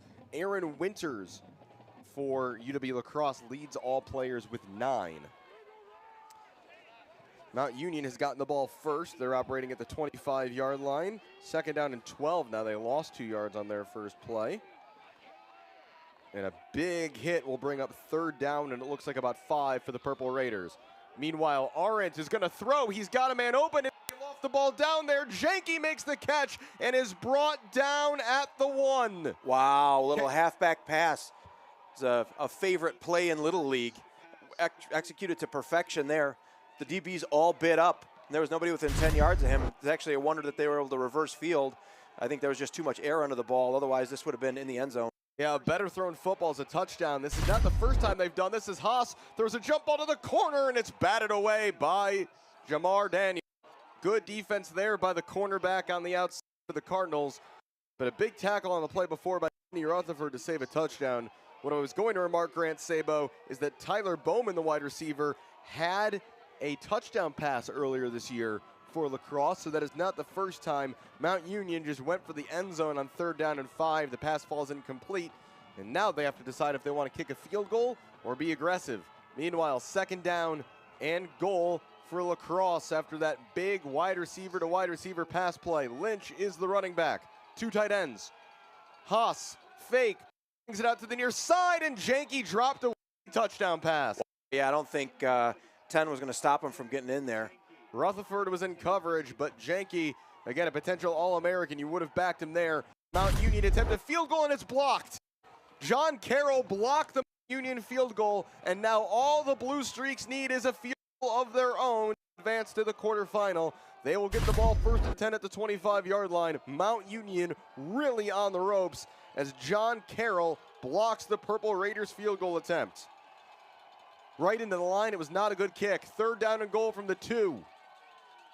Ott is the running back. Haas pitching to Ott. He was going backwards, and he's forced out of bounds for a 2-yard loss. That play never got going. Maybe just a bit too cute there by the La Crosse offense, and now they've got to go for this 4th down. No one has had success running any form of option against the North Central defense at all this year. Yeah, they're going to throw here. Or throw it, and you'll have to think about Haas picking it up with his feet. 4th and goal from the 4. La Crosse absolutely need this. Reykjavik in motion, whistles, and a timeout North Central. Timeout, North Central. Their first time out of the half. Yeah, they wanted to make them waste that play once they got a good look at it. John Carroll on 1st down, a good run, picks up 7 or 8 yards. There is no clock, and again, John Carroll simply need a field goal to knock out last year's Stag Bowl participants, Mount Union. So Mount Union team who they did make it to the Stag Bowl last year where they were defeated by North Central. In 2023, they were knocked out at the quarterfinal stage by Alma. In 2022, they went to the Stag Bowl and lost to North Central. 2nd and 5 for John Carroll as we have Kevin Harlan. I'm calling both games go on here in the booth. Again, we don't expect the Blue Streaks to take any risks here. They'll ball again. This is around the left side, and they've got room to the edge. A snip far, not a bounds inside the 10-yard line. Go John Carroll. And now really a decision. How soon do you send the field goal unit out to give this a try? You don't want to risk a turnover, but how good is your kicker? No. So I assume the next play here, the only goal should be to get the ball center it up to whichever hash or centered, wherever the kicker wants the football is the priority now for John Carroll. Out of the timeout here in Naperville, 4th down and goal from the 4 for UW La Crosse. Braden Ott is the running back next to Kyle Haas. Haas takes the snap, rolling to his left. He's under pressure. Eli Rennick did not bring him down. Haas to the end zone. What a catch by Rajkovic. Oh, what a play. Rennick should have had him. Haas stays alive and makes the throw. Need to keep the eyes downfield by Haas. Ridiculous play. Marko Rajkovic with his 2nd touchdown reception of the game, and it keeps UW La Crosse alive in this round of 16 matchup. On their last play, John Carroll ran for no yards. It's 2nd down and 10. They are inside the Mount Union 15-yard line. They can get a 1st down without getting a touchdown. Kick is up. Kick is good on the extra point. 6:45 to go in the 3rd quarter. North Central 28, 29? 28. UW La Crosse 14.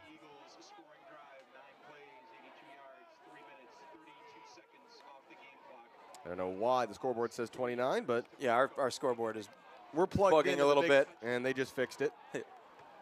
Sort of.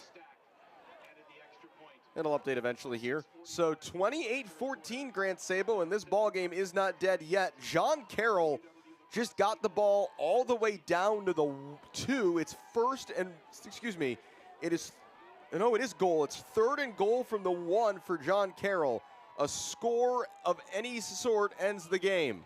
I don't know why they're throwing the football there. I must be behind you guys. Yeah, you are. So John Carroll goes incomplete on 3rd and 1 from a goal-to-go situation. And so now, in theory, it would be an 18-yard chip shot to win the game for the Blue Streaks. And that is what they're going to do. John Carroll, an 18-yard kick from the right hash to potentially knock out the Purple Raiders. Meanwhile, this kick is lifted high in the air. North Central will field it. Will Diamond takes it at the 25, and Diamond barrels forward out to the 33. Mount Union will ice the kicker in Alliance and take him out. For anybody who's a D3 understands why we are paying so much attention to this game. If you read the prognostications and the odds coming into the postseason, North Central was given about a coin chance to win the national championship. The majority of that remaining 50% was pointed to the Mount Union Purple Raiders. Basically, it was viewed whoever got out of the left side of the bracket would likely win the Stag Bowl. 1st and 10 for the Cardinals at their own 33. Sean Allen on the carry is met in the backfield, and it's no gain in the end as he gets back to the line of scrimmage. Back onto the field for John Carroll is their field goal unit from the right hash to win it in overtime and send John Carroll to the quarterfinals. Snap is down, kick is up, the kick. He shanked it left, it's no good. Wow. Really, really bad from 18 yards out. The kick never had a chance. It was shanked straight left. And we're going to go to double overtime in Alliance as the Blue Streaks got the 3rd and goal at the 1 and come away with no points. 2nd and 10 for the Cardinals. Garrett Wilson steps up. Wilson's in trouble, and he's brought down back at the 25 for a loss of 8 yards. Boy, and this is not what the Cardinal offense wants to have happen in the second half here. If you'll remember, UW La Crosse really owned that 3rd quarter in the 2020 game. So Cardinal offense needs to really answer here. They're on 3rd and 16. 17. This is not the way. So Mount Union, Grant, they might end up escaping here. We'll see. I mean, they got the whole second overtime. Still, but John Carroll, you've got your shot both on 3rd and 1 at the goal line, and then on an 18-yard field goal, and the pressure gets to your kicker. Special teams are very important. Garrett Wilson, QB draw, and he's got blocker. Wilson to the 38 line. Cardinals will still punt, but a good pickup for field position by the Cardinal quarterback. But to your point, Grant Sabo, if UW La Crosse can get down the field here, they can make this a one-score game. Yeah, absolutely. This is not what the Cardinal offense needs to be doing here.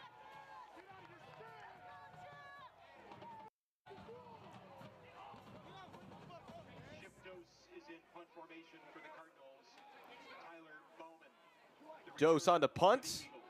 Dose, this is a good kick, spiraling through the air. Bowman makes the fair catch at about the 17-yard line, and back out comes the La Crosse offense. This is about where they started with field position on the last drive, if memory serves. And they've done well burning clock on these drives today, and 2 interceptions, one the other way for a touchdown. Roby. Grant, that's the difference in this football game right now, is Mari Roby an interception in the end zone to deny a score for UW La Crosse, and then a pick 6 to take one the other way for North Central. John Carroll this time will get the ball first in double overtime in Alliance, looking to do better than they did in the first overtime. Haas thrown to the near side. Kyler Green comes up and makes the tackle immediately to bring down Ott. Yeah, Kyler Green got a read on that football immediately and was able to get behind the block before they were able to throw it. So, Grant, I can understand why John Carroll did not attempt a 51-yard field goal at the end. Sure. Makes a lot more sense now. We are also very spoiled here in Naperville, where North Central has a kicker who's hit a 57-yarder this season. 2nd and 10 for the Eagles. Haas to throw with time. Haas over the middle, and Ott fell down, and everybody, I hope, okay, because Ott fell down, and Braden Garrigan had to ignore where the football was and just make sure he didn't get a cleat to the knee as he hurtled over Ott. Incomplete, 3rd and 10. Looks like everybody's good. Thank goodness. Because as soon as that ball was out of the picture, Ott was on the ground, you just wanted to know run into each other.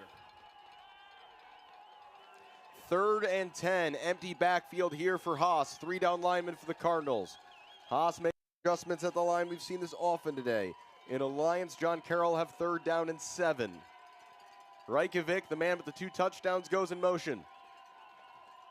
Haas by Roby, chasing him backwards, and the pass falls incomplete. Nearest receiver was Mitchell, and it'll be 4th down and 10, and the punting unit for La Crosse comes in. Big 3-play stand by the Cardinal defense. Boy, Roby just making his presence felt all over the field today. You know, deep picking passes, in the backfield on a blitz. John Carroll now facing 4th down. They you would think, have to try the field goal, but maybe they won't. They do have the kicker back on the field. Best of luck to him as Ethan Tranel is on the punt for UW La Crosse. Tranel's kick is short. Everybody's going to have to be careful of the bounce of this. It takes the Eagles' bounce. Nice job there by Sal Ballesteri to let it nutmeg him. And in the world of things that make absolutely no sense whatsoever, John Carroll just made a 30-yard field after missing an 18-yarder 2 minutes ago. Fun game. Yep, it's an interesting game, football. Again, just the pressure, I mean, on a young kid going out there in that last series in overtime to knock out your foe, your #1 rival in the history of your school's football program, and to be the hero in arguably the biggest moment ever for the program, at least in recent history, to knock off Mount Union. A lot of pressure, as here's Thomas Skokna bringing in the screen pass. He's got a few blockers, and he just ends up as part of a pile that ends up falling at the 48. Looks like he's feeling okay. Good to see. Got some physical therapy, I imagine, during halftime, as Mount Union now have the football, and they run the ball out to the left for a gain of 2, but I believe a flag was thrown in play, so we'll have to let you know how that went. But now it's the John Carroll defense who needs to make a stop, although if they just committed a face mask personal foul penalty, which is what it looked like this might be, to be in a real tough spot. Yep, that's exactly what it was. And that's what it was. So 15 penalty will move the football from Mount Union down to the 12 line, half the distance to the goal. 1st and 10 at their own 48. Garrett Wilson with time. Grant McEntee over the middle. McEntee diving ahead to the 46 of UW La Crosse as he picks up 5. Mullen made another tackle, the corner for La Crosse. He's had a very active day as Isaac Anchor checked football game, the tight end, replacing Jalen Johnson. And Mount Union's quarterback just got sacked, and the ball is out. The ball is out in Alliance, looking for a signal. I think they're calling him down. Oh, they're going to call him down by contact, but it is a sack for the Blue Streaks, as after they got that penalty, Mount Union will back up, and North Central, Grant, are going to take their second timeout already of the second half. North Central, their second timeout of the half. It was a good call. His elbow going down is what caused the pop. What a way to end it would have been. Oh. Second and 14, Purple Raiders.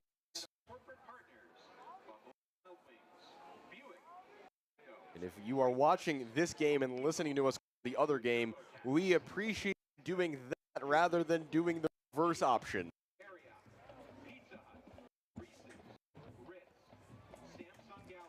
Meanwhile, here in Naperville, 2:20 to go in the third quarter. Alex Campbell and Grant with you here on ESPN Plus for this round of 16 game, the NCAA Division III Football Championship. Thank you for spending some of your afternoon with us as we monitor events in Alliance, Ohio, where that game is in double overtime with John Carroll leading Mount Union 10-7. Haven't bothered to check in on the other games around the country in a while, but those are a little less important at the moment. Back to those once we know what happens at Mount Union. Second down and 4 for the Cardinals as Thomas Skokna is in motion. Wilson fakes the pitch. Wilson all day to throw. No one's open, though. Wilson still rolling, and he will throw this football into the bench. Credit the La Crosse secondary for that. Impressive. It had to have been 8 or 9 seconds before he had to move off the spot and still couldn't find an open receiver. They're still reviewing that potential fumble in Alliance. It was called down on the field, but they've been in the review tent now for a good 3 or 4 minutes to see if the quarterback's elbow was down before this ball came out. I think they're looking to see if it was moving before the elbow hit. So, and if so, then the ball game's over. Correct, because there was a clear recovery by John Carroll. That's a good job by the officiating crews. Don't blow your whistles until things have concluded. Third down and 4 for North Central. Middle, McNeil, he powers through the good effort there by Aaron Winters, but too strong was the Cardinal halfback. First down for North Central. Yep, Cardinals moving well into plus territory here. This is looking more like the drive they need. 28-14 the score here in Naperville. It is going to be Mount Union football still in advance. Second down and 14 upcoming after the sack for the Purple Raiders. They're at the 16-yard line in double overtime. First and 10 for the Cardinals at the La Crosse 40. UW La Crosse bring a blitz. Wilson gets rid of the football and finds Skokna. Skokna spinning and stepping out of bounds at the 34, maybe the 35. To gain a 5 or 6 for the Cardinals star receiver. In Alliance, second down and 14 for Mount Union. They'll throw it. Quarterback flushed again. He's running. Quarterback still running, and he's brought down after a nice gain. It'll be third down for Mount Union. Again, a field goal would send it to triple overtime. The one change, of course, there once you get to triple overtime is you must go for 2 if you score a touchdown. That hasn't been relevant so far in that game. Second down and 4 for the Cardinals. Wilson, the fake, going back the other way, lobs it downfield, and Jordan Williams didn't know where the football was. Didn't matter because it went out of bounds. Just getting rid of it. And the referees are going to have a brief conference here to confirm that it's not grounding. There is a flag down, though, elsewhere in the middle of the field in the defensive secondary. Yeah, I don't know what it's about, but there was a receiver in the area, so it shouldn't be grounding. So the referees huddle up. Mount Union while on third down. Did they get it? I think they pick up a first. There is no foul for an eligible receiver downfield as the quarterback was throwing it away. Oh, I didn't know that was a rule. Okay, that seems like a technicality, but the Cardinals will take it, and it'll bring up third down and 4. North Central on the day, 5 out of 8 on third down. Mount Union did not get the first down. It is 4th and 2, so I assume they will try to send that game to triple overtime. Maybe, or just try and end it. I don't know. They had a field goal blocked in overtime, in the first overtime. 3rd and 4 for the Cardinals. This would be a 51-yard field goal from here. Wilson, quick throw to the near side. Skokna, did he get the first down is the question. He did with the chains again, Cardinals. Grant used the thought multiple times to describe the game. This is drive, quite methodical by the Cardinals. Right. And they are chewing just an absolute boatload of time off here with this thing. Again, Mount Union had the last kick attempt blocked. I say that, though, John Carroll missed an 18-yarder and then made a 39, and they're going to keep the offense on the field. The question is, are they going to run a play or just try to draw the Blue Streaks offside? Yeah, pick up a first down maybe. 1st and 10 Cardinals at the 29-yard line. Wilson hands to Allen. Sean Allen into the second level is inside the 25-yard line and is brought down after a gain of 9. Nice job up front by the Cardinal offensive line on that one. Mount Union for the ball game. Go for it on 4th down. The quarterback scrambles and he's brought down in the backfield. The Purple Raiders are out. The Purple Raiders are out. A cheer goes around the North Central stands. That's the end of the third quarter. Fans know we're going to the 4th quarter, and Mount Union's season is over. John Carroll, the Blue Streaks in their first year outside the Ohio Athletic Conference, take down the Kings of the OAC and the one-time King of Division III football. And that means that should they win today, the North Central Cardinals are the #1 overall seed remaining on this side of the bracket. Yep, that's correct. So that means that everything runs through Naperville, provided North Central keeps winning. If North Central wins this game, they will host next in the quarterfinal, and they would host the following week semis. Mount Union are out. 10-7, the final score. And I have to check in with the guys who measure such things. For example, Logan Hansen has a statistic that measures how impressive a victory is. Yeah. The 5 highest scores in that metric of all time, 4 of them involved the North Central Cardinals, 3 wins and a loss, including the #1 most impressive result of all time, according to the metric, is the 66-0 national semifinal from last year. I know it's only 10-7. That's got to be one of the best defensive performances in recent memory in Division III football. But questionable. Again, Mount Union's used to winning. Why not take the points? Yeah, I mean, they wanted to put the ball in Maloney's hands, I guess, and have him be the hero, and it just wasn't in the cards for them today. So, again, it's funny. You can see just how many people around the stands were looking at their phones streaming that game. Again, for the pros and cons, that's a pro of this game being these games being on ESPN Plus. If you've got access, you can watch all of them. Asheru to McAtee leaping ahead. 1st down Cardinals at the 15-yard line. As the clock gets moving here in the 4th quarter in Naperville, Illinois at Benedetti Worley Stadium. If you just joined us, we welcome you to this one. If you were watching that Mount Union against John Carroll game, we've been talking about it plenty over the last 20 minutes or so. We have a couple other games that have gone final elsewhere around the country. Wheaton over DePauw, Johns Hopkins over Salisbury, Susquehanna over Eastern. Bethel hang on and beat Trinity by 8. Those games all final. Those 4 teams are on Barry, you mean? To the semis. Barry, yes. Anyway, Sean Allen shakes a tackle. Allen inside the 10. Allen down to the 6. I'm just trying to keep all my teams straight right now. Speaking of Bethel, they're doing very well against Platteville right now. So provided North Central's able to hang on here, we will see Bethel here next weekend. Bethel and Platteville, again, the game that is paired with this one. I'm sure WIAC fans are hoping to see at least one of their 2 teams in this little quadrant get through the quarterfinals, both currently trailing by multiple scores in the second half. River Falls has another touchdown. They're up 21-7 on St. John's in a low-scoring affair. At least, again, kind of like North Central, relatively. River Falls put up video game numbers on offense this season. Allen on the run. Allen, patience. Allen, end zone, touchdown. What a run. What a run. Super patient. Get up, Cortez. Cortez Jones a little slow to get up, but I think he's okay. Patient run by Allen. Got outside, saw a seam, which was not linear, was able to navigate the thing and find pay dirt. Just beautiful vision on the run by Allen. Sean Allen into the end zone for the first time today. That is his 8th rushing touchdown of the season. Him and Donovan McNeil tied with 8. And the Cardinals march down the field and with 13:34 add another touchdown on. Current scores making all the folks at D3Football.com look really smart with their predictions this week.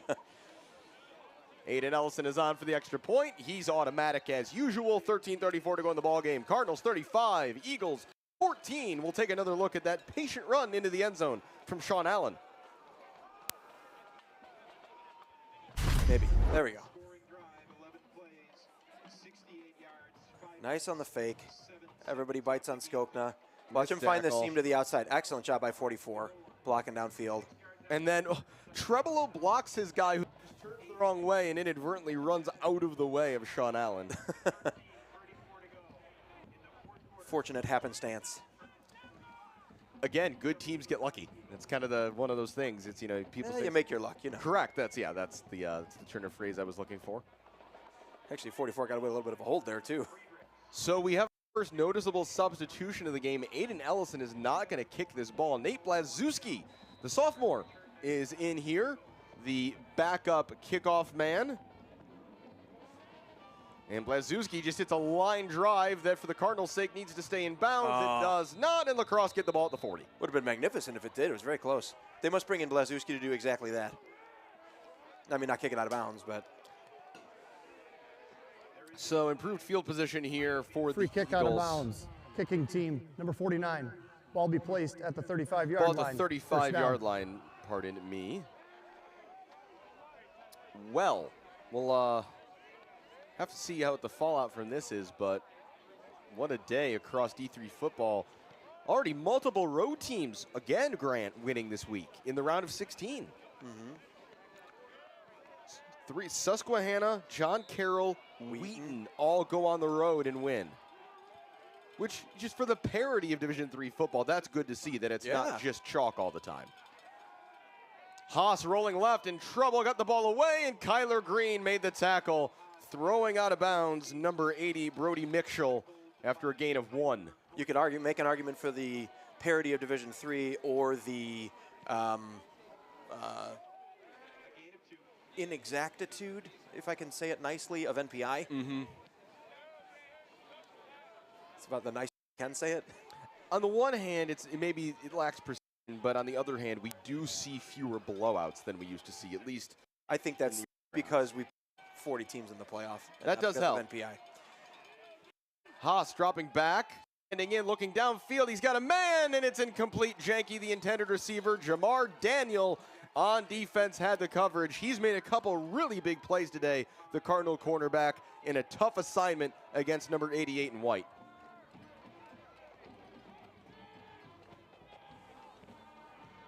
Three pass breakups for Daniel. Haas now 16 of 30 with 2 interceptions. Third down and 2 touchdowns, I should note. Really not sure why the stat package lists interceptions before touchdowns, but that's a technicality. Third down and 8. Empty backfield. Big third down. Cardinals bring 4. Haas steps up. Haas gets it away at the last moment, and it's overthrown. Credit to him for putting it where nobody but Mitchell even had a shot at it. Haas is slow to get back to his feet as Eli Rennick and John Sullivan closed in. 4th and 8, and out come the punt crew. Yeah, Haas got crushed when he threw that football. Getting hit from behind. It was kind of a Haas sandwich.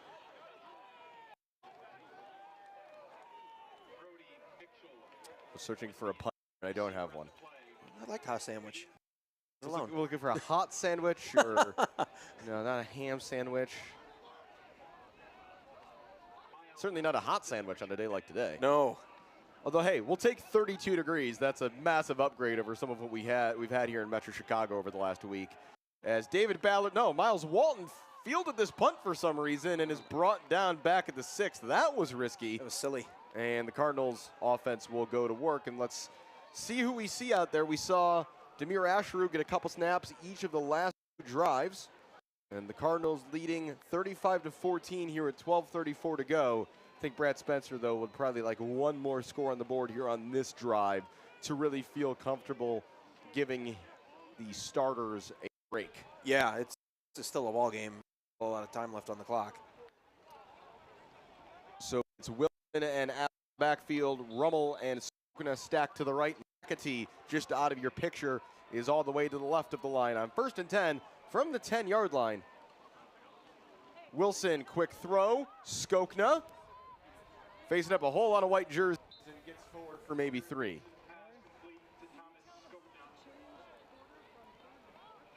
Yeah, that's what you need, just some wiggle room there.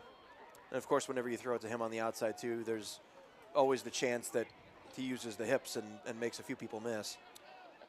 Wheaton 49, DePaul 24, the final score in Indiana. A Wampin. A third week in a row where the Wheaton offense just goes to work. They've got a healthy quarterback for Cucci, who was not 100% when they came to Naperville earlier this season, and they're a dangerous team when he's at his best. Sean Allen just trying to push ahead over the right side. He'll get close to first down yardage, but it'll be third down and either a long one or short two.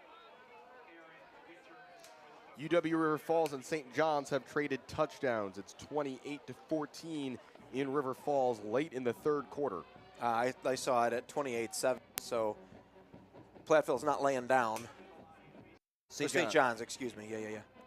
Platteville still trails by 18 to Bethel at the start of the fourth. Only 3 games left in action.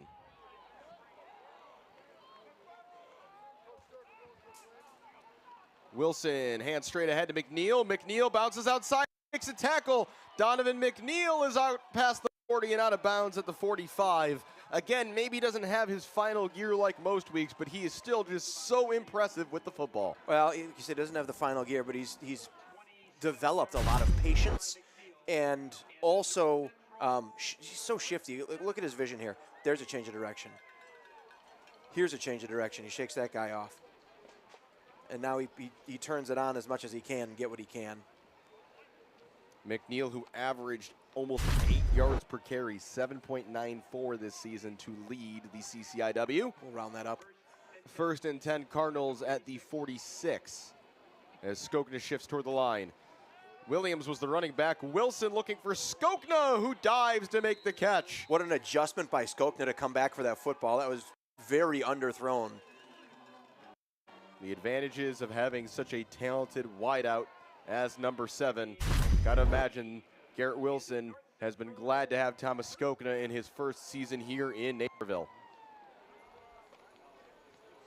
Wilson was under pressure and got just enough on that football as the Cardinals are inside the La Crosse 40 with 10 minutes to go in this ball game.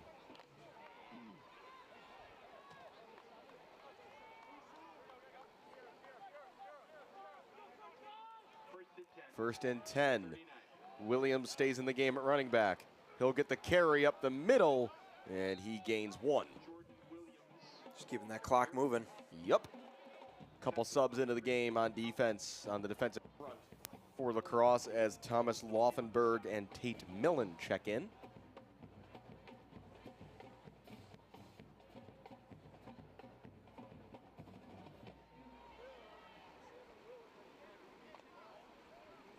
Second down and 9 for North Central. Williams still in at running back.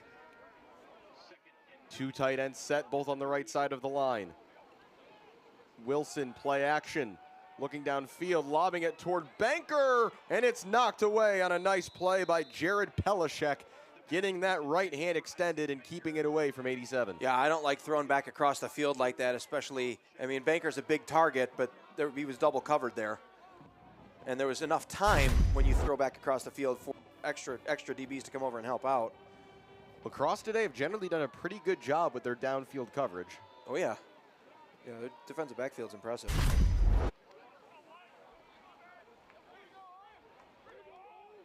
Third down and 9 for the Cardinals. 7 out of 10 today on third down are North Central. Sean Allen in the game at running back. Wilson with time. Wilson firing to the far side, and Grant McAtee got caught up there. There was some contact, but I think they just got tangled up. It was just incidental in the end. And now North Central is sitting at the 38-yard line. This would be a 55-yard field goal. I don't know if they didn't have Ellison kick off. Yeah, they're going to try it. And so out comes. Oh no, they're punting this? They're going to punt this football. Interesting. Maybe Ellison just doesn't have it today. Maybe they just, the air and the temperature, and they don't think he can get it from here. And so this is also an opportunity where you fake this. Yeah, it's great fake territory. Dose standing just in half. Dose, back spinning kick. This is left and will die at the 10-yard line, the 11 in the end, where Rossini picks it up. And in the end, not the worst thing in the world for the Cardinals to pin La Crosse fairly deep in their own territory as the Cardinal defense comes back out looking to keep this a 3-score game.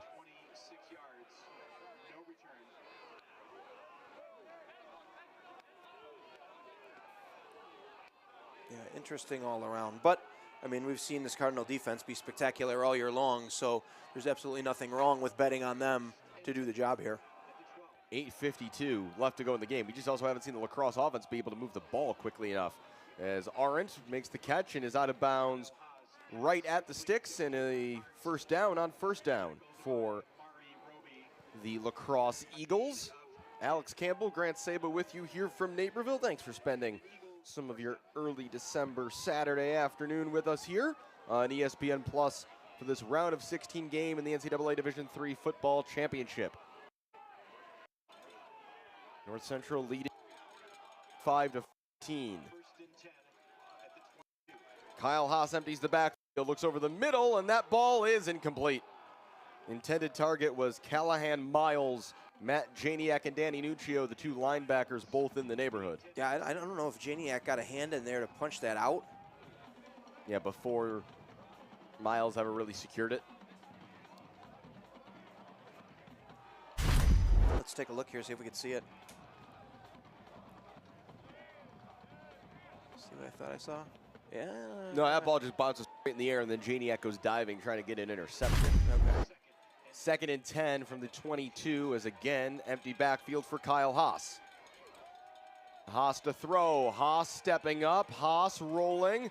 Haas will take the field being given to him and pick up the first down with his legs. Yeah, we've seen that happen probably 5 or 6 times already today, where the pocket's just closing down and he finds a seam and is able to pick up some pretty significant yardage right up the gut.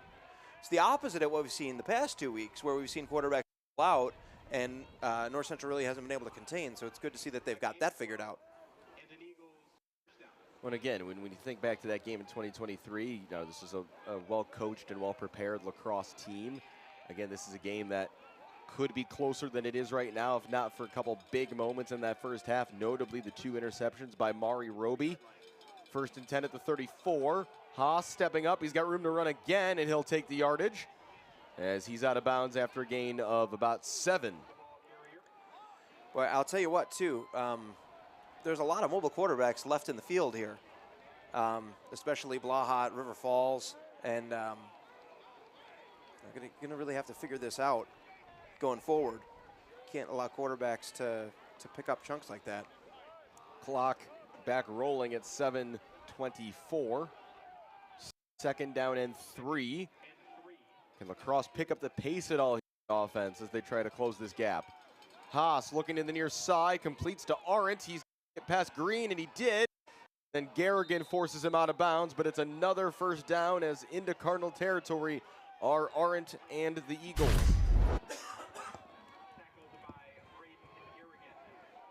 And now we're going to see picking up the pace, yeah.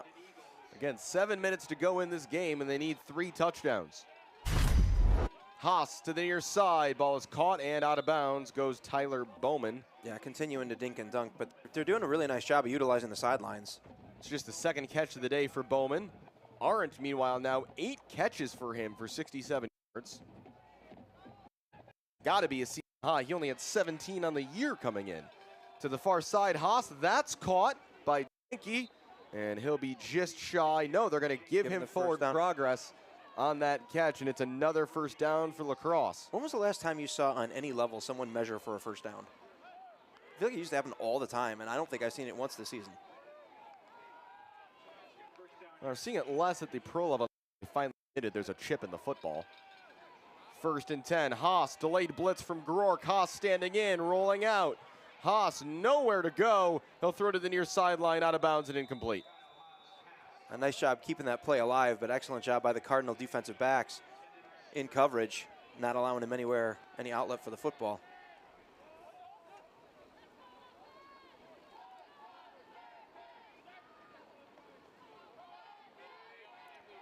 Second and 10 at the Cardinal 37 for UW La Crosse. They have all 3 timeouts remaining. Cardinals with just 1.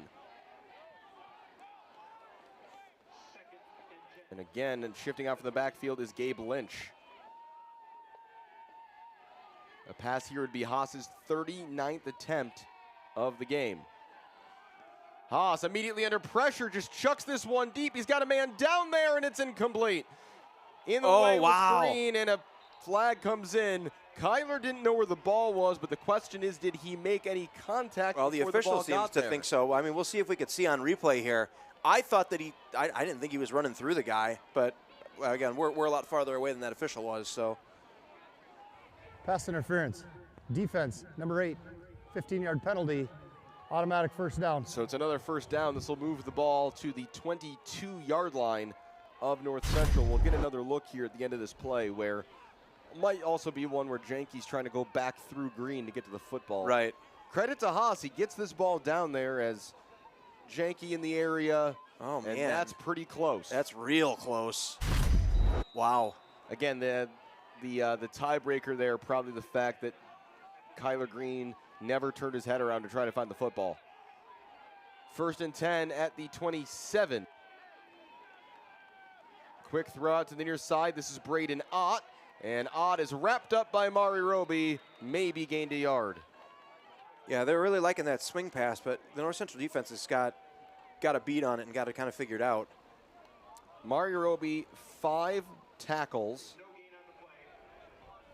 6 tackles, I should say, for Roby. 1 QB hurry, 2 interceptions. 1 touchdown. Oh, yeah, and a touchdown. 2nd and 10. Again at the 22. Haas rolling. Haas lobbing it for Ott, who's open down the near side, and it's overthrown. Wow, that was lucky. Very lucky. Haas, Nuccio was carrying from the linebacker position, but was a few steps behind. Haas wants a penalty. I'm not sure what for, as Graham White is hurt Cardinals and is being off. Let's take another look here. Did he hit at the end of this? No hit, so not sure. Yeah, it must have happened somewhere else. Yeah, maybe he got held up at the line or something. I don't know. Yeah, Haas was pretty adamant that he wanted a flag. Not sure what for, though. In the end, it's 3rd down and 12. 3rd down at the 22, I should say. Late sub by the Cardinals. Rutherford in, Ole out. And North Central will burn their final timeout here with 5:26 to play. Yeah, the sub that they were making had to go all the way to the opposite side of the field. Final timeout of the half. And he wasn't going to get there in time, so he wasn't going to be in good position to cover that guy.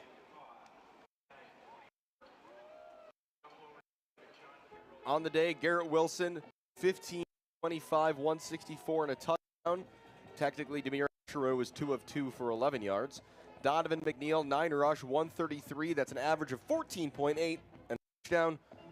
Allen, 10 rush, 49 yards and a touchdown. Wilson also has 5 rushes for 33 yards and a touchdown. Thomas Skokna, 9 receptions, 103, over 100 yards again for him, and a touchdown. On the lacrosse side, Haas is 22 of 40 for 2 TDs and 2 picks. Lynch, 11 carries for 44 yards. Arendt, 8 catches, 79. Reykjavik, 4 catches, 32 yards, and 2 touchdowns. Reykjavik, I should say, not the capital of Iceland.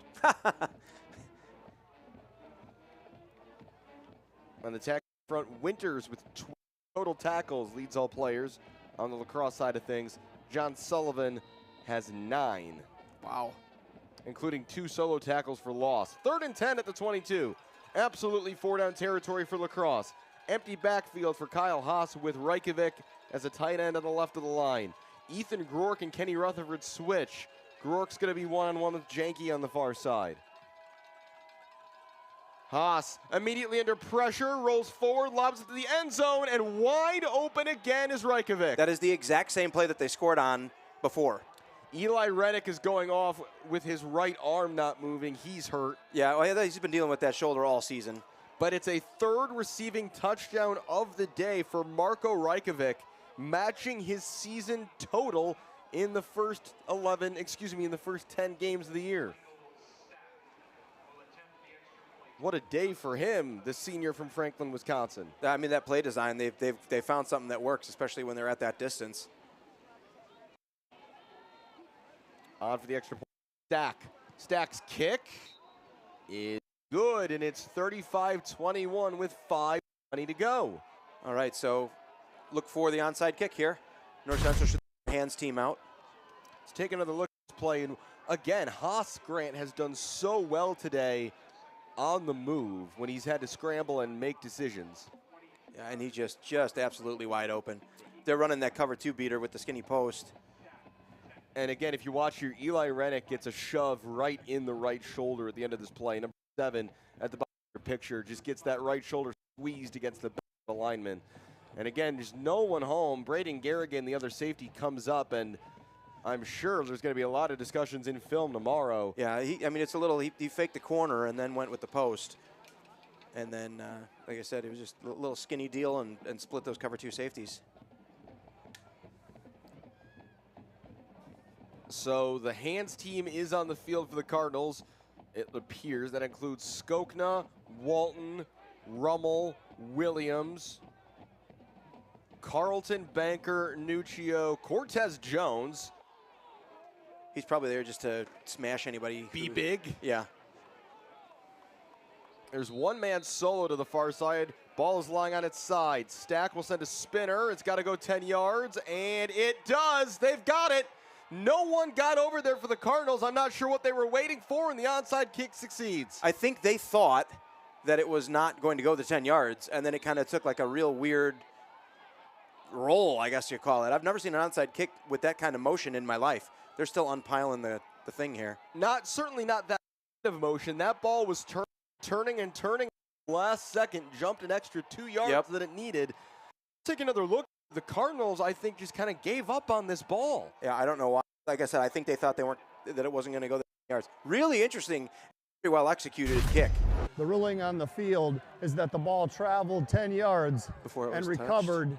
It's first down, Wisconsin Crosse. And it's Cortez Jones, and you wonder, that's a guy who's out there to be big and get in the way. Yeah. And you wonder if that's a receiver. Does he get on the ball? Well, the other option is if you're North Central and you're out there and you think you're not going to get there, you jump across the penalty and kick the ball away and kick it again. Sure. And yes, they would get to do it from 5 yards further forward. But who cares? But who cares? Yeah. So, Got a little bit of an interesting development here. Game operator, please reset the game clock to 5:18. So 5 minutes and 18 5:18. seconds will be on the clock here. Thank you. And again, this is a game that La Crosse was competitive in. It got away from them late in the first half. They're back within 2 scores, but again, they've got to pick up the pace a bit. 5:18 left to go. Haas rolling right. Haas over the middle. That is caught by Rajkovic again, and he's inside the 40. Well, he's just having an absolutely career day today. The 6'5" tight end makes his 6th catch of the ball game. He had 21 all season and 3 touchdowns, which makes me wonder, why weren't they throwing him the football more? Kyle Haas will roll left on this play. Haas being chased. He throws it deep toward the end zone. It's over, everybody. There are no flags. Yeah, shouldn't have been. Garrigan a little slow to get up, though, as he tangled with Bowman. Seems like he's all right, though.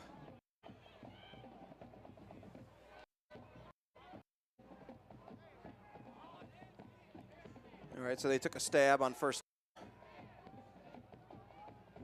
They're still inside the 40, though. They're in great position here. Second down from the 39. And if they score again, I'm interested to see how North Central approaches the next onside kick. This throw to the far side threads the needle. Grork couldn't get his hand there. Roby couldn't make the tackle. Janke is still going. He's got a first down near the 25. Wonderful effort once he got the ball in his hands, too. Fight off 5 red jerseys for a few extra yards. 2 years ago on their way to the Stag Bowl where they lost to Cortland, I think everybody would agree that La Crosse was the toughest test North Central saw. They're showing that ability again today. Haas is in trouble. Haas is in big trouble and throws it away. Boy, interesting there. I'm not sure. He must have been just barely out of the tackle box because there are no receivers in the area. I think he might have been deep enough to be out of the tackle box. Yeah, I'm not sure what the rule is on that.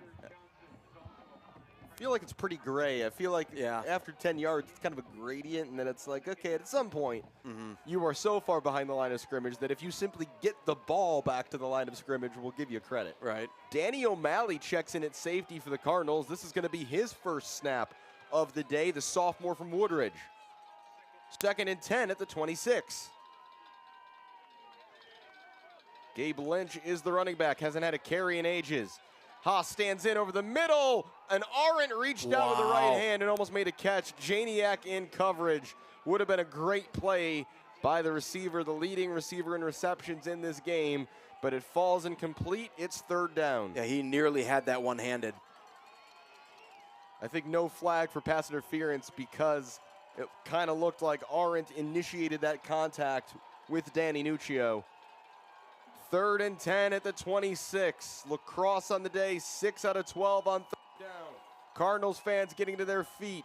Lacrosse fans have been standing for the last 10 or 15 minutes. 3rd and 10, empty backfield. Haas pointing. 5 on the play clock. Reykjavik on the right end of the line. 3rd and 10, Roby on the blitz, thrown out to the far side, and Bowman makes the catch and gets out of bounds inside the 20. It's 4th down, but 4th and 3 rather than 4th and long. Yeah, incredible effort there to pick up the yardage, but they are short of the sticks by a good 3.5 yards. So this is the ball game right here. They are 1 today, 4th down. They are 58% on the season on 4th down. The North Central defense is the best 4th down defense in the country. Haas over the middle, overthrew his man. It's incomplete, and it's a turnover on downs. All right, so it's now up to the North Central offensive line to go win the football game. Go pound the rock, run it up the gut, burn some time off, and get out of here. North Central's opponents this season, Grant, just 12% on 4th down. Best in the country. The intended receiver was number 85, Steven Piontek. Ball security uber alles right now also for the Cardinals. Absolutely. This is the sort of game and this sort of point where I wouldn't mind the jumbo package going out there, and the directive to everybody is push. Trebolo and Banker are both on the field, dual tight ends. Donovan McNeil is in the game at running back, 3:43 to go. All 3 timeouts remaining for the Lacrosse Eagles. The hand to McNeil up the middle. He's met by a crowd, including Shaver, after a gain of 2 or 3. And Lacrosse take their first timeout here with 3:07 to go. Timeout. Wisconsin Lacrosse. Their first timeout of the half. Yeah, they're going to try and preserve as much clock as they can here. Remember also that they have the 2-minute timeout to work with. So North Central's going to have to pick up a few first downs. For those of you intrigued by the goings-on at the higher levels of college football, Texas Tech beat BYU 34-7 today. So Texas Tech, the Red Raiders, will head to the college football playoff, and that will be that for BYU and the Cougars this season. Statement win. Absolutely. Well, to be fair, they had played each other in the regular season as well, and Tech took care of business then. Yeah. The question was, given that it had been 2 months or so since they played, is BYU better prepared? And the answer appears to be no. Of course, the game that feels the least meaningful but is actually the most meaningful today in Division I college football is Virginia playing 7-5 Duke in the ACC title game. The Blue Devils, with a chance to just wreak absolute havoc on the playoff if they pull the upset. Wilson hands to McNeil again. Donovan, shifty as always, stumbles his way for a first down. All right, that's 1. Clock continuing to run here. It doesn't look like They called their second timeout. Did they? Okay. I think. No?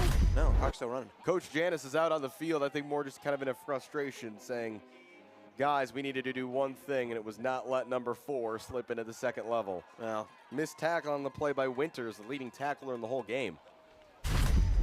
And the Cardinals in no hurry to snap this football. yeah, they're going to burn this as low as they can, especially if they're not taking timeouts.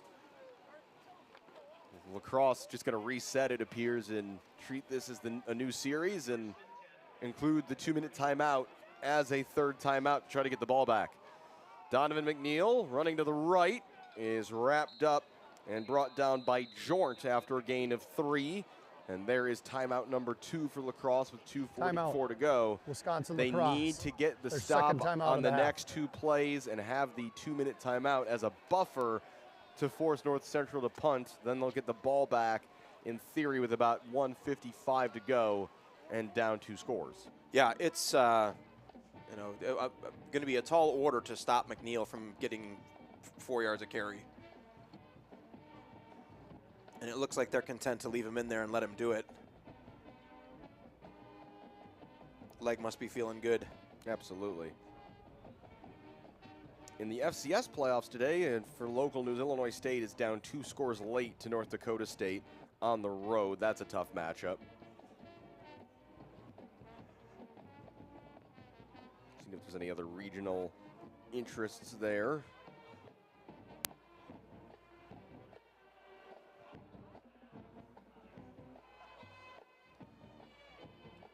Division II, number 1 Ferris State looking to defend their title. Demir Asheru's old guys. They lead Minnesota State in the 4th quarter of that game. 2nd down and 6 for the Cardinals. Looking to see this game out. End around. Skokna trying to get to the edge, and he slides down. This is interesting. So he intentionally takes a big loss, and it forces La Crosse to burn their 3rd and final timeout. Yeah, and that was a really heads-up play Lacrosse, by their Skokna. 3rd and final timeout of the half. Game clock operator, please reset the clock to 2 minutes and 37 seconds. 2 minutes and 37 seconds. So the reason he did that was because he knew he was not going to be able to plant and get north-south and get any positive yardage. The other option is to go out of bounds, and that stops the clock, and it helps La Crosse. They don't have to burn their timeout, and that was not a good. So very heady play by Skokna to just eat this right here. Brings up 3rd down and 12. And with 2:37 to go, Grant, what do you do here if you're the Cardinals? Do you run the ball simply to make sure that this clock gets to 2 minutes before you have to punt if you don't pick it up? Yes, because it's still a 2-score game, and La Crosse hasn't shown the ability to get down the field in any great hurry all game. So I think that that's probably a safe bet. I don't know. You maybe roll Garrett out and tell him, like, run it if you can, or if you see somebody that's wide open, throw it. Let's see what package of players take the field here for the Cardinals. Johnson, McAtee, Allen, Skokna, and Rummel.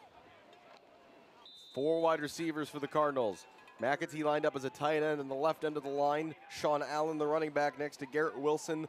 3rd down and 12. Wilson will throw. He's got a wide open McAtee. McAtee is met at the 32-yard line and kept in bounds on the tackle by a group of linebackers. Number 42 was in on that stop, Isaac Daggett, along with number 45, Aaron Winters. This will run the clock down to the 2-minute timeout, and then the Cardinals will punt the football. Yeah, I don't dislike the call there in any way, shape, or form. I think that McAtee's got a chance to break that and has several times even today. But even still, it's a sure pitch and catch. He stayed in bounds, and they're able to run the clock down here to 2 minutes. The 2-minute timeout. 2-minute timeout here in Naperville. Cardinals 35, Eagles 21.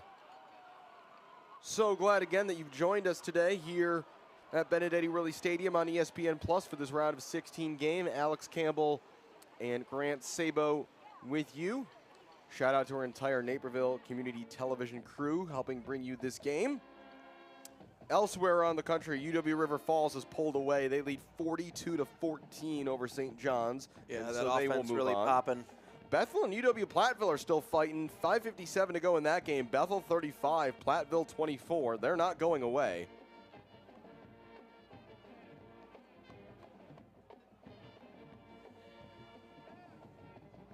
As I look over to my handmade bracket here to see what we're looking at for next week. I always love watching you fill that thing in. So it'll be John Carroll against Barry in the top left quadrant. Just like everybody predicted. Yeah, exactly right.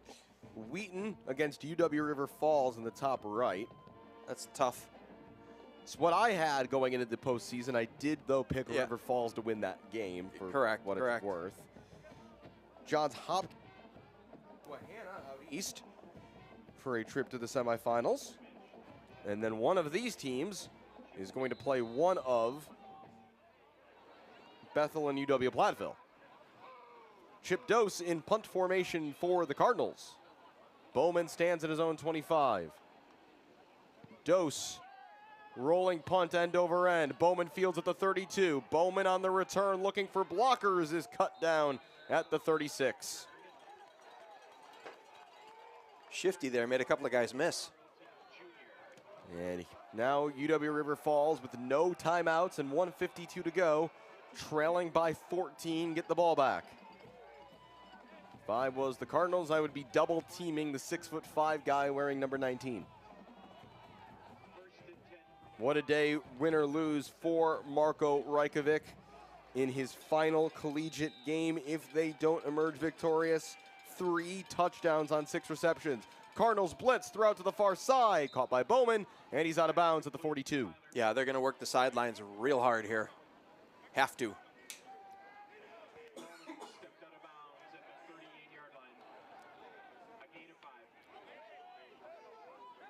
Maverick Ole checks out of the game for the Cardinals, 3 down linemen. Cardinals bring another blitz. Haas, another quick throw. Janke is out of bounds after a similarly short gain. 3rd and 1 upcoming. Is that a trade worth making, Grant? Blitz, but force them to throw it short? Yeah, I mean, I guess they do need 2 scores. So, I mean, they're either going to have to throw the ball down the field at some point, you know. 3rd and 1. La Crosse really want to avoid a 4th down situation here regardless. Haas empty backfield. True 5 wide receivers. Haven't seen this setup much today. Cardinals bring another blitz. Haas short again. Janke again, out of bounds again inside Cardinal territory. Well, if they do 5 yards per play, yeah, and it takes 3 seconds each time, you're going to be cutting it real close. Real close. And that's provided it works every time. Right. 1st and 10 at the Cardinal 49. And if you're the Cardinals, there's a degree to which you are okay conceding 4 and 5 yard passes into the flat. Nothing deep. Cardinals rush just 3. Haas steps up. Rennick almost got there. Sullivan in pursuit, and Rennick dumps it into the bench. The Crosse quarterback lives to fight another down. Yes. Yeah, smart decision there. And they didn't send any blitzers that time. That was just the 3 down linemen rushing. Total yardage in this game, 408 for the Cardinals, 396 for La Crosse. Scoreboard doesn't really reflect that. Again, a turnover in the end zone earlier in this game. That ball over the middle, that is caught, and the clock's going to run. That's inbounds. Jamar Daniel made the tackle as Bowman made the catch. That's his 5th reception of the day. A 30th completion on 53 attempts for Haas. Cardinals blitz near side. Rajkovic makes the tackle over the middle. O'Malley made the stop. Clock will run. I'll stop momentarily to move the chains. To reset the yardage markers. 1st and 10 at the 37. Haas gets everybody back on side and sends men in motion. 1:05 to go. Cardinals show blitz. And they'll drop into coverage. That ball over the middle is caught by Janke. Shakes 1 tackle and is stopped by a charging Kyler Green. It's Mitchell who made the stop. 1st down La Crosse. Clock will stop briefly. Credit to the Eagles. They're executing everything pretty well right now. 50 seconds to go. They are low on time. They need 2 scores, no timeouts. Cardinals rush 3. Cardinals really only rush 2. Crosse stepping up. Bobby Medina drops him for a sack and a big loss. Yeah, that's the ball game right there. Only the 2nd sack of the day for the Cardinals, and Bobby Medina on a play the Cardinals only rushed 3 gets to the quarterback. 30 seconds to go. 2nd and 15.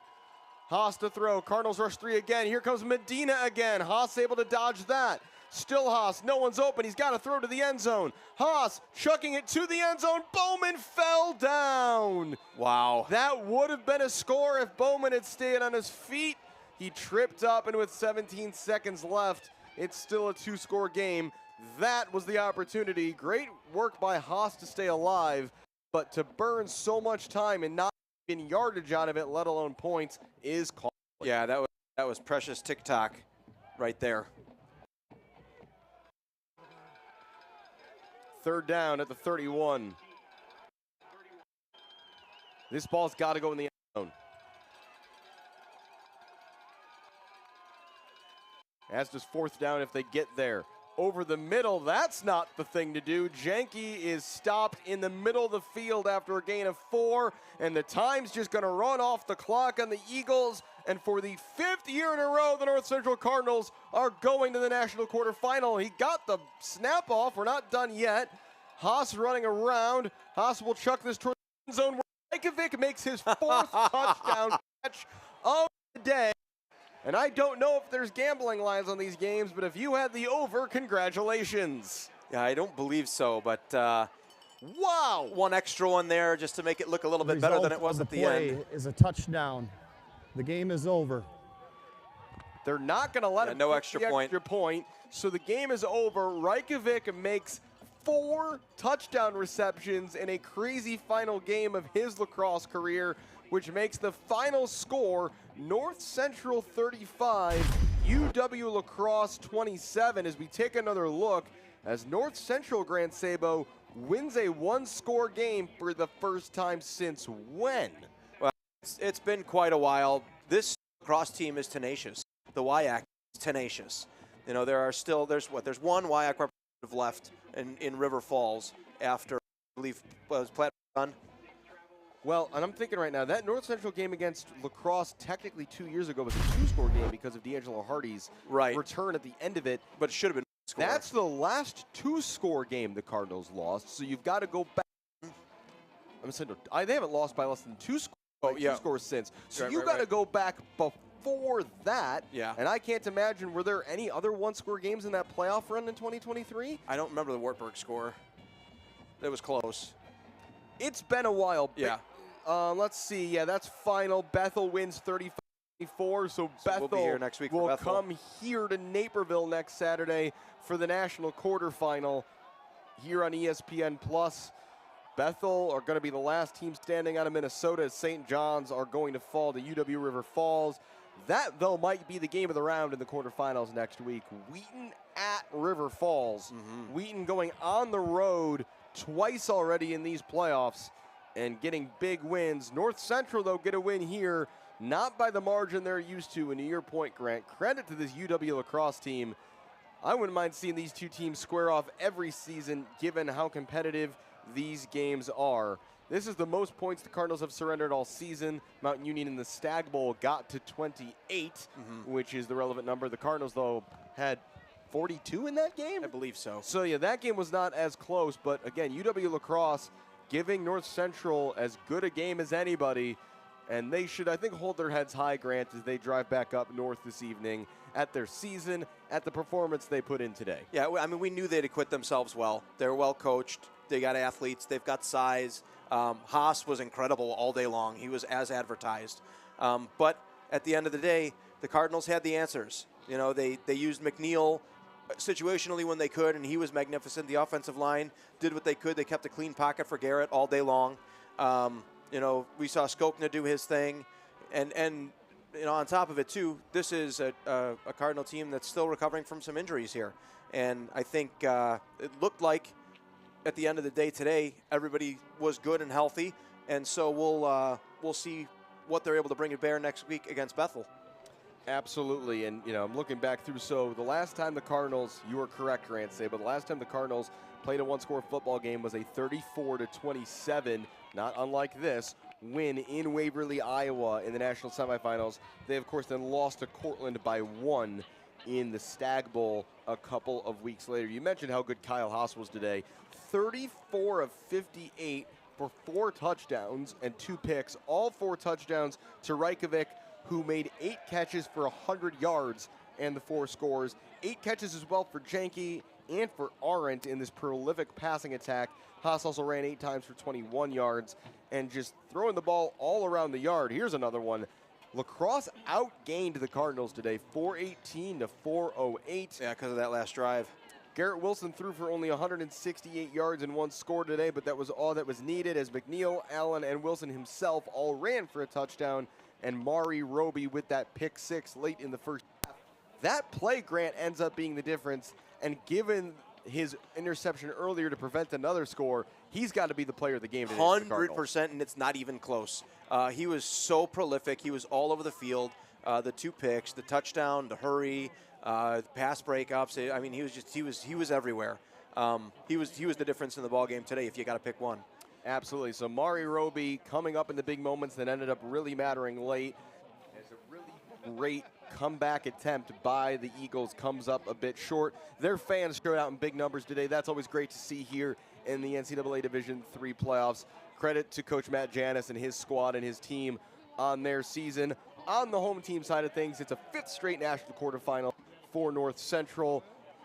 4 of those have been on the at home, the one exception at La Crosse in 2023. North Central against Bethel next week. It's the game that when you looked at the bracket at the beginning of the tournament, Grant, people thought we were going to get. This is a Bethel team who has taken care of business this season. You don't know how good St. John's are this year. They are a bit of a step off their usual standard. But there's no reason to think that Bethel is not going to come in here to Naperville next week and give at least as good of a performance as La Crosse did. Yeah, I mean, Bethel is tenacious. The MEAC is traditionally very strong. And so, and Bethel and North Central have squared off several times in the playoffs before. So this is not an unfamiliar foe. And we'll see what happens next week in Naperville. I'm excited for it. I believe I saw in the program, we can double check that, on this day in Cardinal history on December 7th, several years ago, North Central took on Bethel in a national quarterfinal, and that was on December 7th, 2013. Yeah. North Central 41, Bethel 17. Yeah, that was at Bethel, and it was frigid. And that was, they won that and then lost in that snowball in the last second, Kevin Burke at Mount Union and Alliance. Oh boy, well, you want to talk about frigid. Your current predicted game day weather next Saturday here in Naperville is a high of 10 degrees with a low of -2. If you're coming out to Benedetti Worley next Saturday, dress warmly. Well, it's a warm feeling that the Cardinals are leaving here today with their fans as well, waiting for these team huddles to finish up here at the stadium. And one another great day for Cardinal football. Not the margin, maybe not the style that North Central are used to, but much like last week, they find a way to win. And once again, they are on to hosting a national quarterfinal. The final score again, Cardinals 35, Eagles 27. For everybody here at North Central, for our entire Naperville Community Television crew, for my broadcast partner, Grant Sabo, I'm Alex Campbell saying so long from Naperville. We'll see you for the quarterfinals next week here on ESPN. As the Division III football championships continue. Thanks for spending part of your afternoon with us, and we'll see you right back here next Saturday.